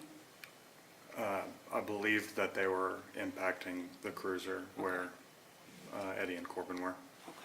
Could you tell where your shots were going? Yes, ma'am. They were going directly into the last known position of where I saw the man with the gun. Okay, so I'm gonna zoom in just a little bit here onto the house. If we're here, where was it you saw the man with the gun? He would be to the left of where that American flag is and that Here? brick wall, kind of back in that bush area. Yes, ma'am. So in this area where there appears to be bushes that are kind of almost as tall as the house there, in Correct. that general area? Correct. Did you see him come out, or did you just see him there? I'm not sure how far he came out or if he was still in the doorway or I know that I saw a shoulder and a firearm and it was cycling. Okay. And that's the direction you were firing? Yes, ma'am. And to answer your question, it was approximately 7 minutes before we were able to extract Eddie and Corbin. I'm sure that felt like a long time. Eternity. So once, were you communicating with the officers who would have been on the other side of the house? I know you're on the side that you're on, and there's some other officers present. If we're back on the map over there, I think they're around on the other side. They were around 11:10 on this side of the house. They're over here, but you're over here, correct? Correct. And I'm sorry. I had some radio communications and knew that they were getting a plan in action to assist in an officer rescue. Okay. Were you coordinating with them or telling them I'm firing or I'm returning fire? No? Not until I was done firing could I take the time to advise anyone that I was shooting.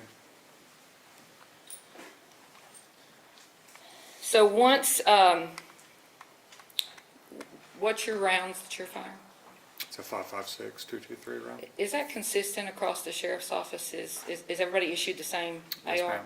So everybody's firing the same type of ammunition from the Correct. sheriff's office? Okay. If they're using their AR? Correct. So once Officers Walker and Smith had started moving, what did you do? I moved up towards them to place myself between the shooter's residence where the gunfire was coming from and the injured officers that were trying to get to safety. Once they had exited to safety and taken cover behind the houses there, was there other additional gunfire from the house that you recall? After they had been extracted? Not that I recall. So what are the, once they're out of danger, what are the next steps that you're taking as a part of either the SWAT team or the sheriff's office? What are y'all doing at that point? As a part of the SWAT team, I transitioned into our up-armored vehicle called a Blount Co Bearcat. Okay. And then we moved that vehicle, myself, Lieutenant Brad Butler, and Chief Jared Millsaps were the three that initially went into the Bearcat.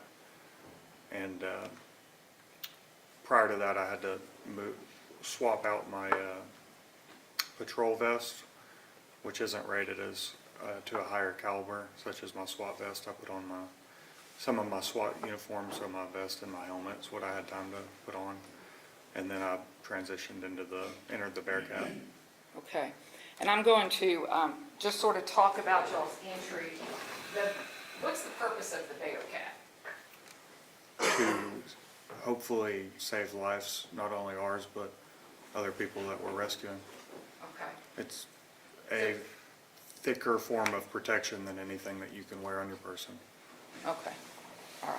So once y'all enter the house, and Chief Millsaps is our next witness, so some of the other specifics of SWAT, I'm going to cover with him. But once you all enter, do you enter through the garage or do you enter through the front door? The front door. All right. So this door here, Yes, ma'am. do you know how it got pushed open and busted open like that? We utilized what's called a ram that was attached to the front of the Bearcat to pop that front door open so that we could make entry. What about these windows? The windows were cleared out so that we had better visual from where the shooter was known to be or had been known to be shooting from, and to see if we could see whether or not he was injured, if I'd struck him with gunfire, if there was any innocents that we could see that were injured, and to get a better line of sight, a feeling for what's going on inside the house. And as far as you know, these shutters, shades that are on this window here to the right of the door, those appear to be closed at this point. As far as you all know, were they closed when you went in? As far as I know, yes, ma'am. So you enter through here. Where do you go once you head into this hallway? If you'll go straight, bypassing that opening to the right and left, and then enter the living room there. Okay, did you know which direction you were going for the room where you believed Miss Joy Millsaps was? I had a very good feeling based on some of the technology that we had inserted into the residence, such as one of our, it's a small drone that you can fly around. We had one drone that we deployed and had a pretty good feeling based on conversation that had been relayed through our communication center and what we had done with our own assets, that Miss Millsaps and Mr. Millsaps were both in that back bedroom. And I'm not meaning to neglect talking about the drone. I was going to ask Chief Millsaps about it, but so y'all did use a drone before you entered to try to get a better feel in conjunction with what you knew from dispatch. Correct. Okay. So you came into this room. Then did you turn to the right here? I did turn to the right. Are you in the lead? I am the second man in the stack. My team leader was in front of me. Who's your team leader? Billy Medor. And once you reach this room, are y'all entering here? Yes, ma'am. If we could just briefly sort of talk about this room and what you saw when you entered, could you just tell us about that? Before we entered this room, obviously, like we discussed, we had a feeling that they were in there. We didn't know if he had been injured, if he was still armed. If the last communication that we had been given by our dispatch and relayed was that he was actively trying to kill Miss Joy Millsaps. That's why we had to make an emergency entry. We weren't sure what we were walking into, and quite frankly, I thought at least Billy, if not me, were both going to get shot and die. As he walked into the door, I could see over his shoulder that Mr. Ronald Millsaps was on his knees at the foot of the bed, and that table that's in the picture wasn't positioned where it is. That's been moved prior to the picture. When they were getting Miss Millsaps out, that had to be moved. It was next to the bed. But he was right around where that table is, and he was kind of back facing away from us. He was on his knees, and he had one hand on the bed, and then the other hand was kind of right in here. As you're seeing him, Deputy Pegler, if we could rewind for just a second. When you all initially enter that residence, you've heard all these gunshots. What are you seeing and hearing as you go, and feeling as you walk into the house? It's like you're on a firing range. If you've ever been on a firing range, when a lot of people shoot, you have shell casings that fall on the ground, and you're stepping on them and moving them, and it becomes difficult to walk if there's a lot of them.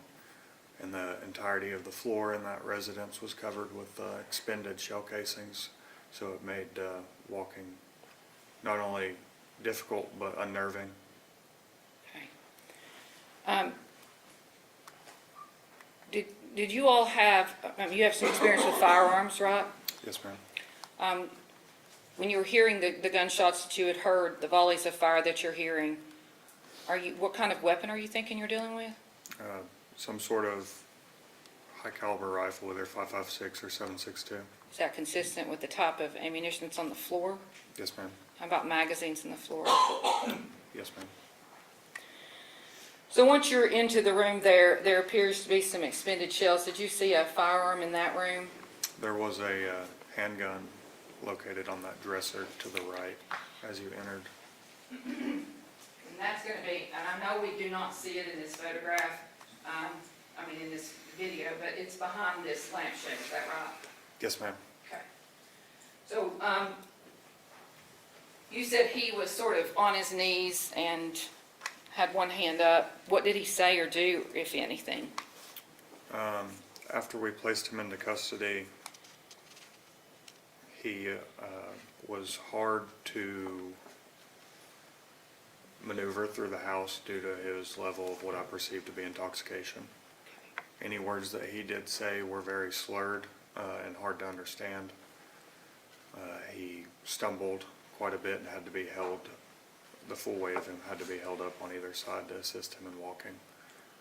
His pants had fallen around his ankles at one point. We had to stop and pull his pants back up for him. Was he wearing any shoes? He was not wearing any shoes, and there was actually, if you enter the residence, you could see there was broken glass on the floor in the foyer, and that played a role in our decision to go out through the garage door so that we didn't walk him barefoot through the glass. So you're being sure to not injure him on his feet, even though he shot at y'all? Yes, ma'am. As it relates to Miss Joy Millsaps, where was she when you all entered that room? She was laying on the bed on the right side, if you're looking at it, from what I remember. And did you get a good look at her? How did she appear to be? She appeared to be very fragile and scared. How did y'all get her out? I was in the team that assisted Mr. Millsaps out of the residence. I can't exactly tell you how they assisted her out of the residence, but I know she was put on a stretcher and loaded onto an ambulance at some point. Okay. Had you ever had occasion to respond to that residence before? No, ma'am.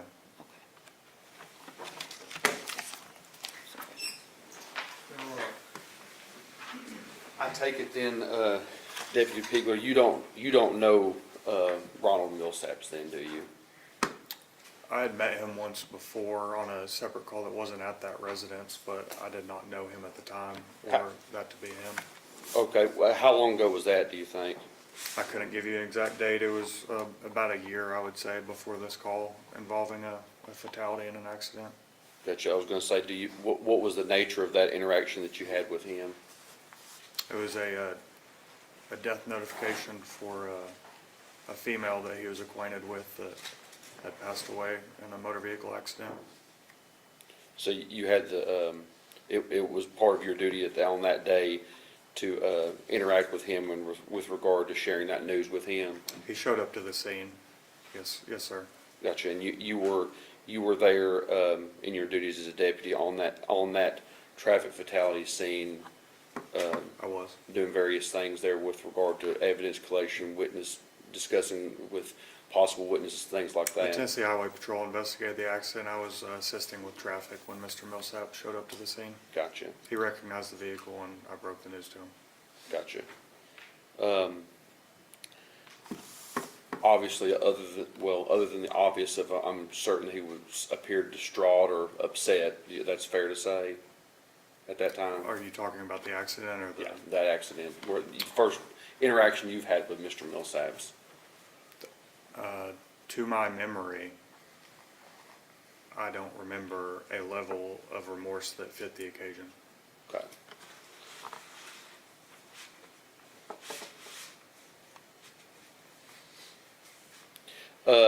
I know we'll jump forward to June 11 of this year. You noticed Mr. Millsaps being intoxicated, what you believe to be highly intoxicated.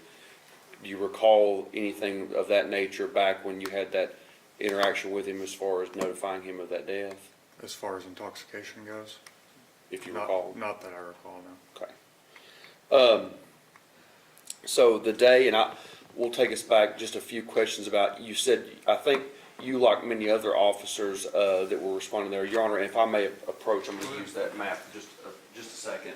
I know you have the marker, and if you use it if necessary, but some of the other deputies advised that they had responded and originally gathering somewhere around here until they figure out where they eventually want to go and place themselves. Is that accurate? I'm not sure what they did after I responded. When you responded, is that with I did not stage, no. Okay. When you arrived, is that you immediately, if I understand you, you more or less immediately go behind 1102 and 1106? I first went to 1101 to get a grasp on the situation and where the shooter was and where my friends were being shot at. Right. And you didn't discharge your weapon at that point in time, correct? At 1101? 1101? No. Okay. Again, that's trying to surmise what danger are my friends in? What do I need to do to get them out of there? That's part of your thought process right then? Correct. Gotcha. At that point in time, to do that, not only to help to get them out there, but you also want to get a better vantage point on 1105. Is that accurate? That is accurate. That's when you move around to the 1104 and 1106, is that right? 1102, then 1106. Excuse me, 1102, 1106. You move around there, and that's where General Jenkins had pointed out to you, I believe, the photo or the video photo of that gate where you took a knee? Correct. Okay. Is that the only, or around that area is the only point where you discharged your weapon? Yes. Right there at around that gate, okay. And again, sounds like there was a couple of volleys. He fires, you fire, he fires, you fire. Correct. And if I'm gonna, I'll attempt to go back here, I think. You can jump out a window, just so you know.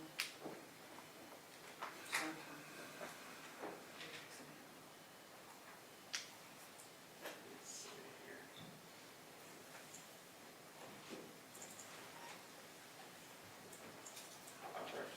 Yeah, I can tell. So, I'm trying to, maybe this finish point right there, we'll talk about that one. You're able to see that okay? I am. And if you need to, use the pointer that you've got up there. But I'm looking at the corner of the house, the garage, we see the silver car, we see a garage, we see a flag that's attached there to the side of the house. And it's between the shrub / trees that we see, the landscaping there, and that house is where you thought you saw someone firing at you, correct? Correct. Okay. I tried to use the pointer, it doesn't work on this It guy. doesn't work. Yeah. All right, well. Somewhere between the corner of the house where the flag is. Sure. To the left of that, where the shrub is, towards the door. Now, from the vantage point, I know you're at, I know you said you're using a 5.56 as well. Do you have is there an optic on there? Is there something that magnifies your visual of what you've got of what you're firing at, or is it just iron sights or red dot? I have an optic, yes. Okay. Is it magnified to some extent? I have a magnifier that flips up onto the optic. Did you have it engaged? Not at the time, no. Okay. So you were seeing with no magnification, what you were looking at in your line of sight with where you were targeting is just naked eye? Correct. Gotcha. Is it your testimony that you believe the shooter to be outside of the residence, or was he inside of the residence? I believe that he was outside of the residence. Okay. From that angle too, are you able to see any of the windows or doors? I know that's not the exact vantage point, but I was just trying to get it a little bit closer.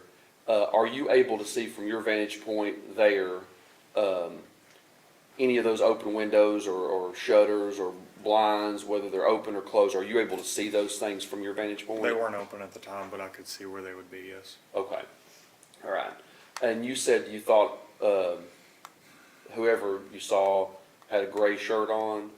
Correct. Remember, did you see below their torso? Did you see above their torso, like their face? I could see a shoulder like I showed you here, from about right chest midway through to the right shoulder. Okay. How many, time frame wise, how long do you think that you were viewing that and engaging with fire back and forth? Very shortly after I began to engage what I believe to be the suspect is when it disappeared from my line of sight, consistent with someone retreating from gunfire. Okay. And once you thought you saw that person retreat, did you fire any more shots from your rifle then? when they begin to fire again. Gotcha. I also fired into the last known location of where he was shooting from. So, and Your Honor, I'm gonna walk towards the video monitor here and point. So, fair to say that you're shooting in this general area, from your Yes. vantage point? Yes, I would say that's fair to say. Okay. And forgive me if I don't remember, but did you say approximately how many rounds you fired from your weapon? 25. 25, okay. And it's okay if you don't know, do you know that last volley were the last known location, how many rounds in that sequence of fire did you? I don't recall. It was somewhere around, I would say, 5 to 7. Okay, all right. From me. I'm not sure how many the offender fired. Sure. At that point in time, that's when the two deputies that were pinned down, they're able to retreat. No. Okay, what happens then? There was a lull after our engagement where he was no longer shooting, and we were able to devise a plan to extract the officers. Gotcha. And meanwhile, I think you said you were talking to him to some extent, talking about Deputy Smith and Deputy Walker. You were able to speak with them. Communicate with them, yes. Gotcha. Not by radio, but by hollering out. Y'all were at least close enough We to were where able to speak. Gotcha. So they eventually get out of that present danger and get behind some of those houses. That's when you say that you were then you transition to your role as a SWAT team member, correct? Correct. And that's where you dress out and some of the equipment that you have. You also then you're inside that Blount Co Bearcat, right? Correct. That's with Chief Millsap and with Deputy Midori? He didn't join, Deputy Midori didn't join until a little bit later on. The initial 3 that went up and opened the door and cleared those windows were myself, Chief Millsaps, and Lieutenant Brad Butler. Okay, Brad Butler is the other one gotcha. All right. And you were the second in line behind Deputy Midori and I believe I heard you right that you said when you all became or got closer to Mr. Millsaps and started engaging him, taking him into custody, I'm assuming that involves standing him up or laying him down, getting cuffs and restraints or something of that nature on him, right? Correct. Okay. You then eventually at some point try to get him up so he can help himself walk out along with you all. Correct. That's when you start noticing he appears as though he's intoxicated. Correct. Gotcha. And I know that it sounds like Chief Millsaps is going to talk to us a little bit about the use of that drone, but just 1 or 2 questions I have about it and I'll be done. Is that something that you all, again from the outside or maybe in the confines of that armored vehicle, you're able to send that within the house and view certain areas of it before you physically send people in, correct? Correct. Safety Measure, helps keep you all safe, help try to surreptitiously figure out what's going on maybe. Correct. Did that use of that drone, were you all able to get back there towards that bedroom or inside that bedroom to see what was going on in there? We didn't feel it necessary based on what we had already utilized it for. Sure. Clearing the rest of the structure to enter that bedroom. Right. Coupled with what we were hearing from or being relayed to us about their location, we didn't feel necessary at the time to put the drone in that bedroom to possibly alarm or make the suspect do something that we didn't want him to. Understood. Do you know, does that device record for use later on, or it just is a real-time view of you going in and seeing what's going on? Correct. Okay, so there's no tapes for us to look at and see what was going on? Correct. Okay. It streams directly to a little module that goes with it. You can view it and it does not record. Gotcha. Thank you, Your Honor. I appreciate it. Redirect? No. All right, you can step down back outside. Thank you, Your Honor. Chief Jared Millsap.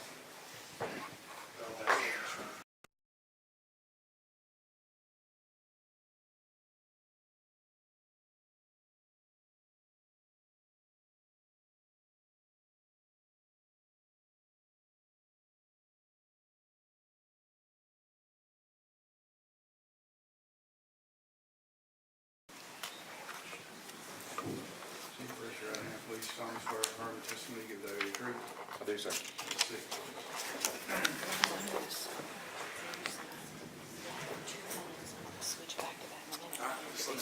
Chief, do you mind to state your name, first and last, please? Certainly, Jared Millsaps.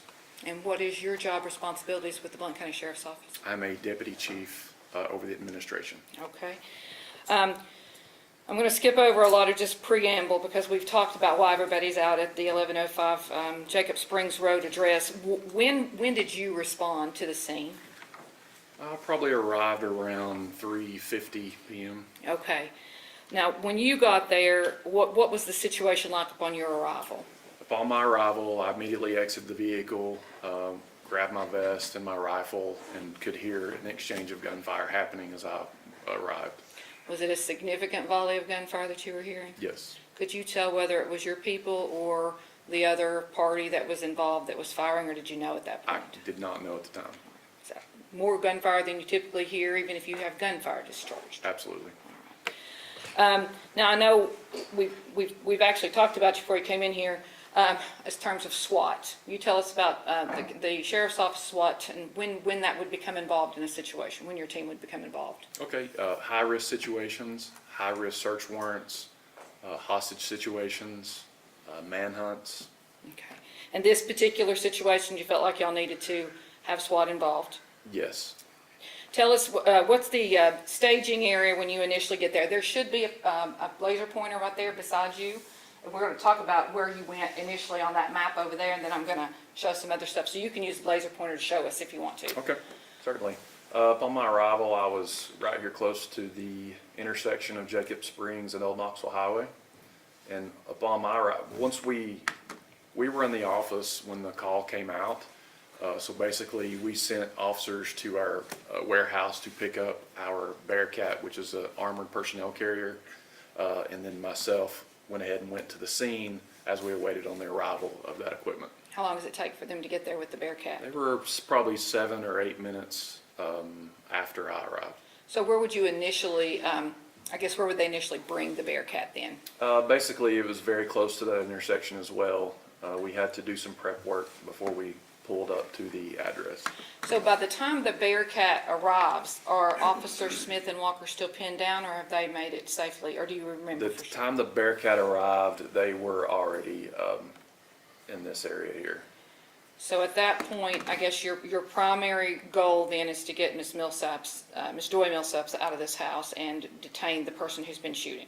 Yes, correct. Okay. I'm gonna, if I could approach the witness, Your Honor. Chief, do you recognize that photograph there?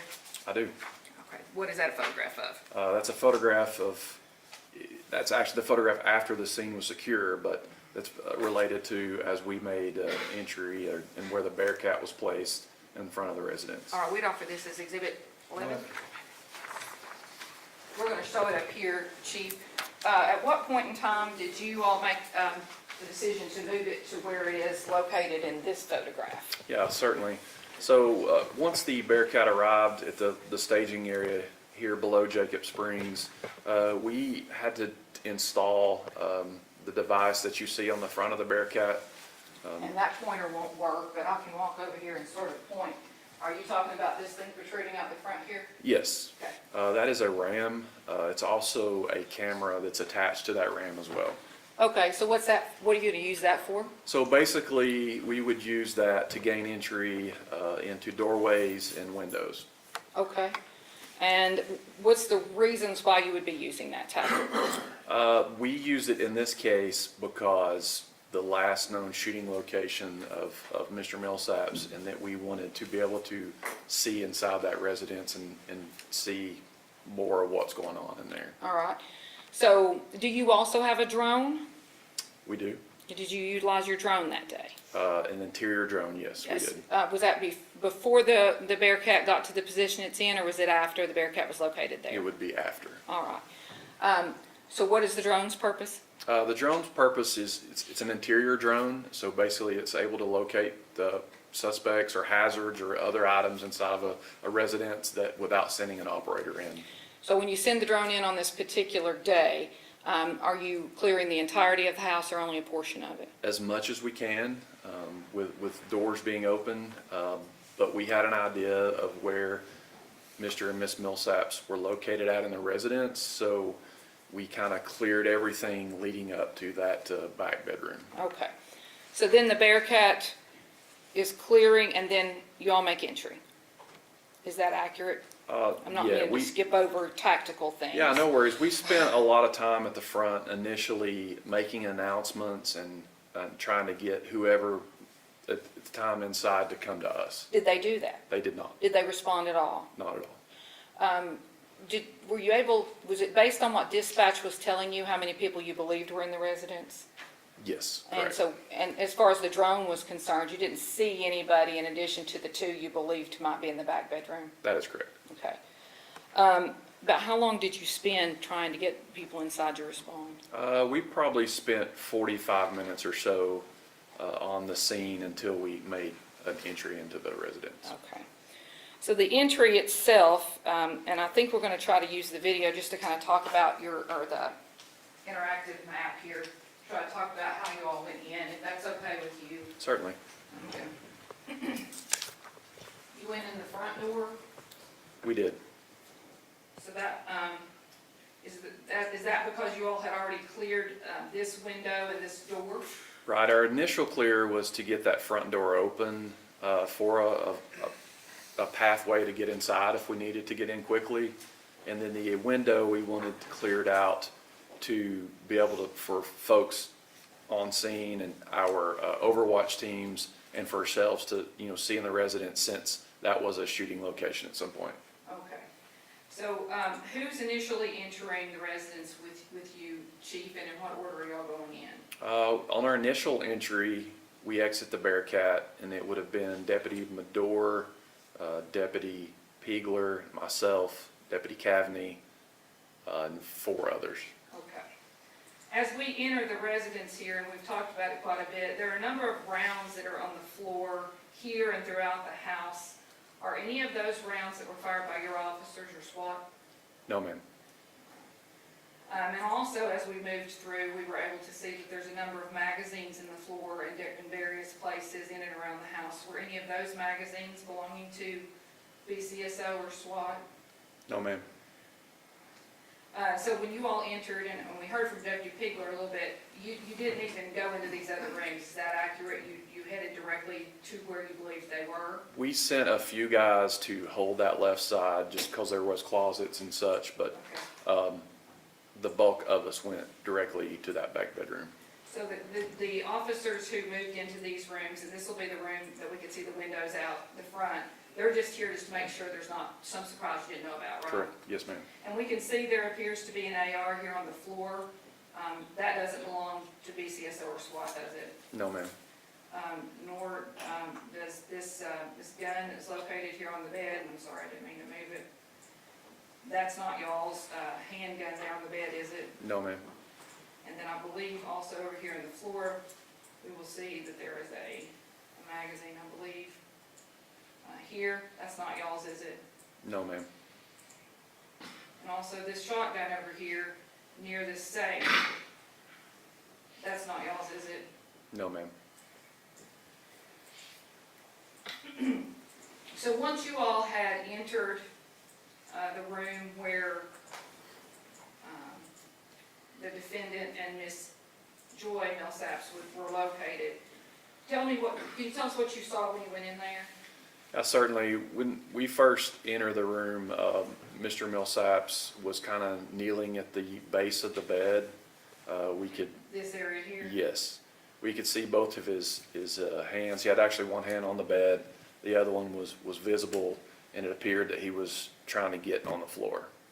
Did he resist you all at all when you entered the room? No, ma'am. Did he seem to know you were coming? I can't speculate. Well, and I'm guessing, how long was it after the Bearcat knocked in the windows in the front door till you entered the actual room where you were? Probably 45 minutes to an hour. Okay, all right, so you knocked the windows out first to try. Early. Okay, got it. So then you're entering, he's, I guess, cooperative. To a degree, yes. Okay, did he say anything? There was some mumbling going on there, but nothing really that was coherent at the time, He seemed to be intoxicated, could you tell? extremely. All right. And then Miss Millsaps, how was she? She was laying on the right side of the bed, face up. She had a telephone in her hand, and she was grasping to it very tightly, and seemed to be in really, really bad shape. Did she seem like she could walk on her own? No, ma'am. Did it seem like to you that she could have gotten up and gotten herself out of that house with all this going on around her? No way. Did she say anything? She did. She had some labored breathing, but when we got close to her to tell her it's okay, that we were here, and she said thank you, thank you, thank you, repeatedly. Do you know how she was taken out of the house, Chief? We did. So initially, we wanted to get her out as fast as possible, but we realized for us to move her, we felt that we needed like medical paramedics inside with us before we move her. So we end up taking the suspect out first and then bringing the ambulance folks into us, and they had to assist getting her out. And then she went to BMH. As far as I know. They took her. Yes. All right. There's a lot of, obviously there's a lot of ammunition on the floor, a lot of guns in the house, a lot of magazines in the house. Did you all ever discharge a weapon inside that residence at all that day? We didn't discharge it inside the residence. We had you can see in the photo in that top window, we had an inert 40 millimeter round come through the window as a distraction as we're making entry. And I think you could see it laying on the floor as well. There it is. Yep. Right here? Yes, ma'am. That was the only thing that was fired in by us and our team. Nothing inside. And once you all had removed him from the residence and she was safely removed, did you secure the scene and turn it over to TBI? We did. We conducted what we call a back clear, just to, again, make sure there was no other known threats or anything inside the residence that would be a hazard to anyone else. Okay. We finished that, and we did the camper as well outside, and then we exited the scene. And I was going to ask you, we'll call this Exhibit 12, should be our last one.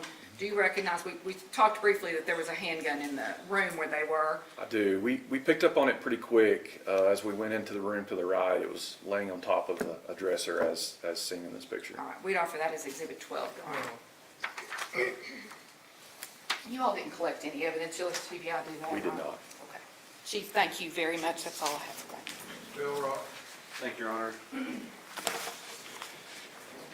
Chief Millsaps, it's probably fair to say that, I believe your testimony is, you arrived there on the scene as your role with the SWAT team, correct? That's correct. So at the time where you arrived, you did, or you were aware there was gunfire going on when you first arrived? Absolutely. Even on the way, on the radio and all the traffic that was going on, while we're en route to that scene from the office, you could hear the things happening on the radio. Right, when they're engaging their mics, you're hearing what's going on, not only their voice, but also the gunfire back and forth. Yes. Gotcha. Did you say approximately what time you thought you got there? Around 3:50. 3:50, okay. And it's at that point in time you all are getting prepared on making entry in there to take care of this perceived hostage we've got in here, as well as take out this threat. That's the two big. Not necessarily make entry immediately. We're trying to gather all the facts and try to bring whoever at the time out to us. Sure. So in doing that, I know that we talked to Deputy Pegler just a few moments ago, but made use of a drone, used it for the interior of the home. That's not something that records, that's just something that's a live streaming view. Correct. That we're able to see inside the Bearcat. Right. And then you're able to deduce, once that's going through rooms that people aren't in, you can kind of simplify things and figure out, okay, well, if they're not in these 5 out of 6 rooms, it might be this room. That's more or less how you all came to the conclusion, along with other information that they're back there in that bedroom. Other information along with, yes, Yeah, correct. gotcha. Fair to say, you've never met the defendant, Ronald Millsaps, before? Don't know him? That is a no, sir. So the only interaction that you've had with him up to that point was the interaction when you all have made entry and are going to take him into custody? That's correct. And I think, did you say you were about third in that line of folks, the SWAT team coming in? Yes, sir. Are you one of the ones that's making, I know there's 2 in front, are they originally, are those 2 folks grabbing a hold of Mr. Millsaps, or how does that work? Like, who puts hands on him first, and what do they do to secure him?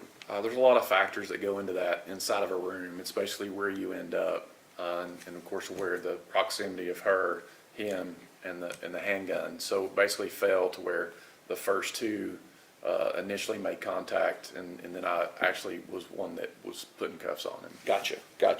So everybody's wearing several hats and trying to do what they can to keep people safe and to keep and get folks into custody. So not only are they trying to watch the suspect, they're also trying to take into consideration who else might be in there. That's fair to say? We'd kind of cleared the room pretty quickly. But all the while, I know that, I think you said that Miss Millsaps is on the bed. She's laying on maybe the right side towards that bathroom entry door. He's at the foot of the bed. You'd say probably middle of that bed, at the foot of it? Close to it. Okay. He's got his hands up, or not up, but they were visible. Gotcha. You could see that there was no weapon or anything like that on him or in his possession, right? That's correct. Okay. So I think you said that he was fairly cooperative, took him into custody, put cuffs on him. You also stated that it was apparent to you that he's intoxicated. What observations did you take into consideration knowing that? Slurred speech was the biggest one at the time. Having trouble standing up. His pants, shorts were actually falling off of him. Yeah. When we're trying to stand him up, so he was very unsteady on his feet. You could smell alcohol, and I believe there was a bottle of some sort of vodka or liquor there inside the room as well. Gotcha. And once he's brought out, placed in probably a cruiser to be transported, your role then, what's it switched to, or what are you worried about then? Our role, again, was just to make sure the residence was clear of obstacles, there was no other dangers or threats, and then we were able to turn the scene over. And so, goes without saying probably, you didn't have any more occasions to speak with Mr. Millsaps about any of the events that day? Not at all. Thank you, Your Honor. Appreciate it. Are you ready? No, Your Honor. All right, you can step down back outside. Thank you, sir. That's the state's proof. Your Honor. All right. No proof, Your No Honor. proof. Any argument? Waive and reserve, Your Honor. Any argument, Mr. Elrod? Just not as to the majority of the counts, Your Honor. The only thing that I would point out, I'm going to turn over. In CR 57861, the only 2 charges I just point out to the court are the counts 1 of CR 57861, count 1 and count 2. So that relates to especially aggravated kidnapping, aggravated assault, of domestic assault, both of which have to do with the defendant's mother, Joy Millsaps. I would just point out, even the testimony that we've heard here today, Your Honor, albeit hearsay, it's not been clear, I don't think, for the court's determination today, even for a probable cause standard, to bind over those 2 counts as to, I understand that certain people were calling in and were fearful and concerned about loved ones, but there's been no testimony as to Miss Joy Millsaps' fear or danger or her willingness to leave or not be able to leave. It's speculative at best, but that's as to the domestic assault, and that's as to the especially aggravated kidnapping. And that's as for the other counts, Your Honor, there's no argument. Just briefly, respectfully, obviously, It's very unfortunate that Ms. Millsaps is deceased at this point in time. However, the facts and evidence before the court, viewed in the light most favorable to the state, I think do establish the elements of the especially aggravated kidnapping. I think a reasonable person can deduct from the proof that Ms. Millsaps was held against her will, was not free to leave, that statements were introduced before the court that threatened Ms. Millsaps on behalf of Mr. Millsaps. Obviously, a deadly weapon, a firearm, was used during the accomplishing of that act. The familial relationship between the two of them was established by the proof, and I think an objective analysis of the proof is that she could be in fear of death or serious bodily injury based on the actions of Mr. Millsaps. So while I certainly understand Mr. Elrod's argument, the position of the state is that there is sufficient proof to establish probable cause of those offenses at this time. Based upon the proof before the court finds there's probable cause to believe that each offense charged was committed by this defendant in this county. Accordingly, going to the grand jury for its consideration of probable cause will be 2 counts of attempted homicide, 1 count of especially aggravated kidnapping, 1 count of aggravated assault and domestic, 4 counts of reckless endangerment, and 6 counts of aggravated assault. If you'll, Thank you. memorandum. I will, Your Honor. You can go ahead and once we get the memorandum signed, we'll push the defendant up. If they want to speak with him, look him up. State and withdraw your exhibit. Thank you.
I got away. It's all right. I ain't gonna say nothing.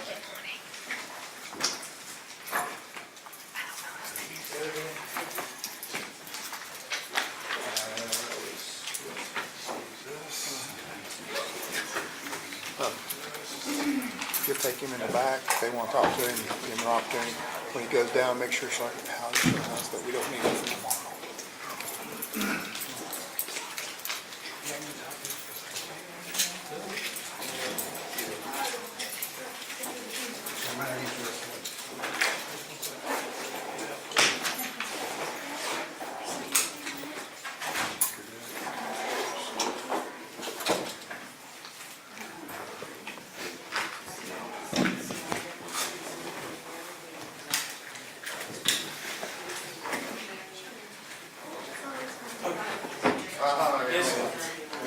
Yes, sir. My microphone is that tiny little button. I've been looking at that. I was I've wondering. got another one right here. I'll grab them.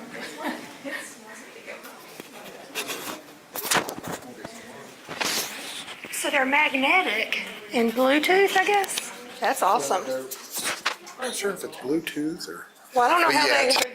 I thought they were yours, Ernie. These things are fantastic though.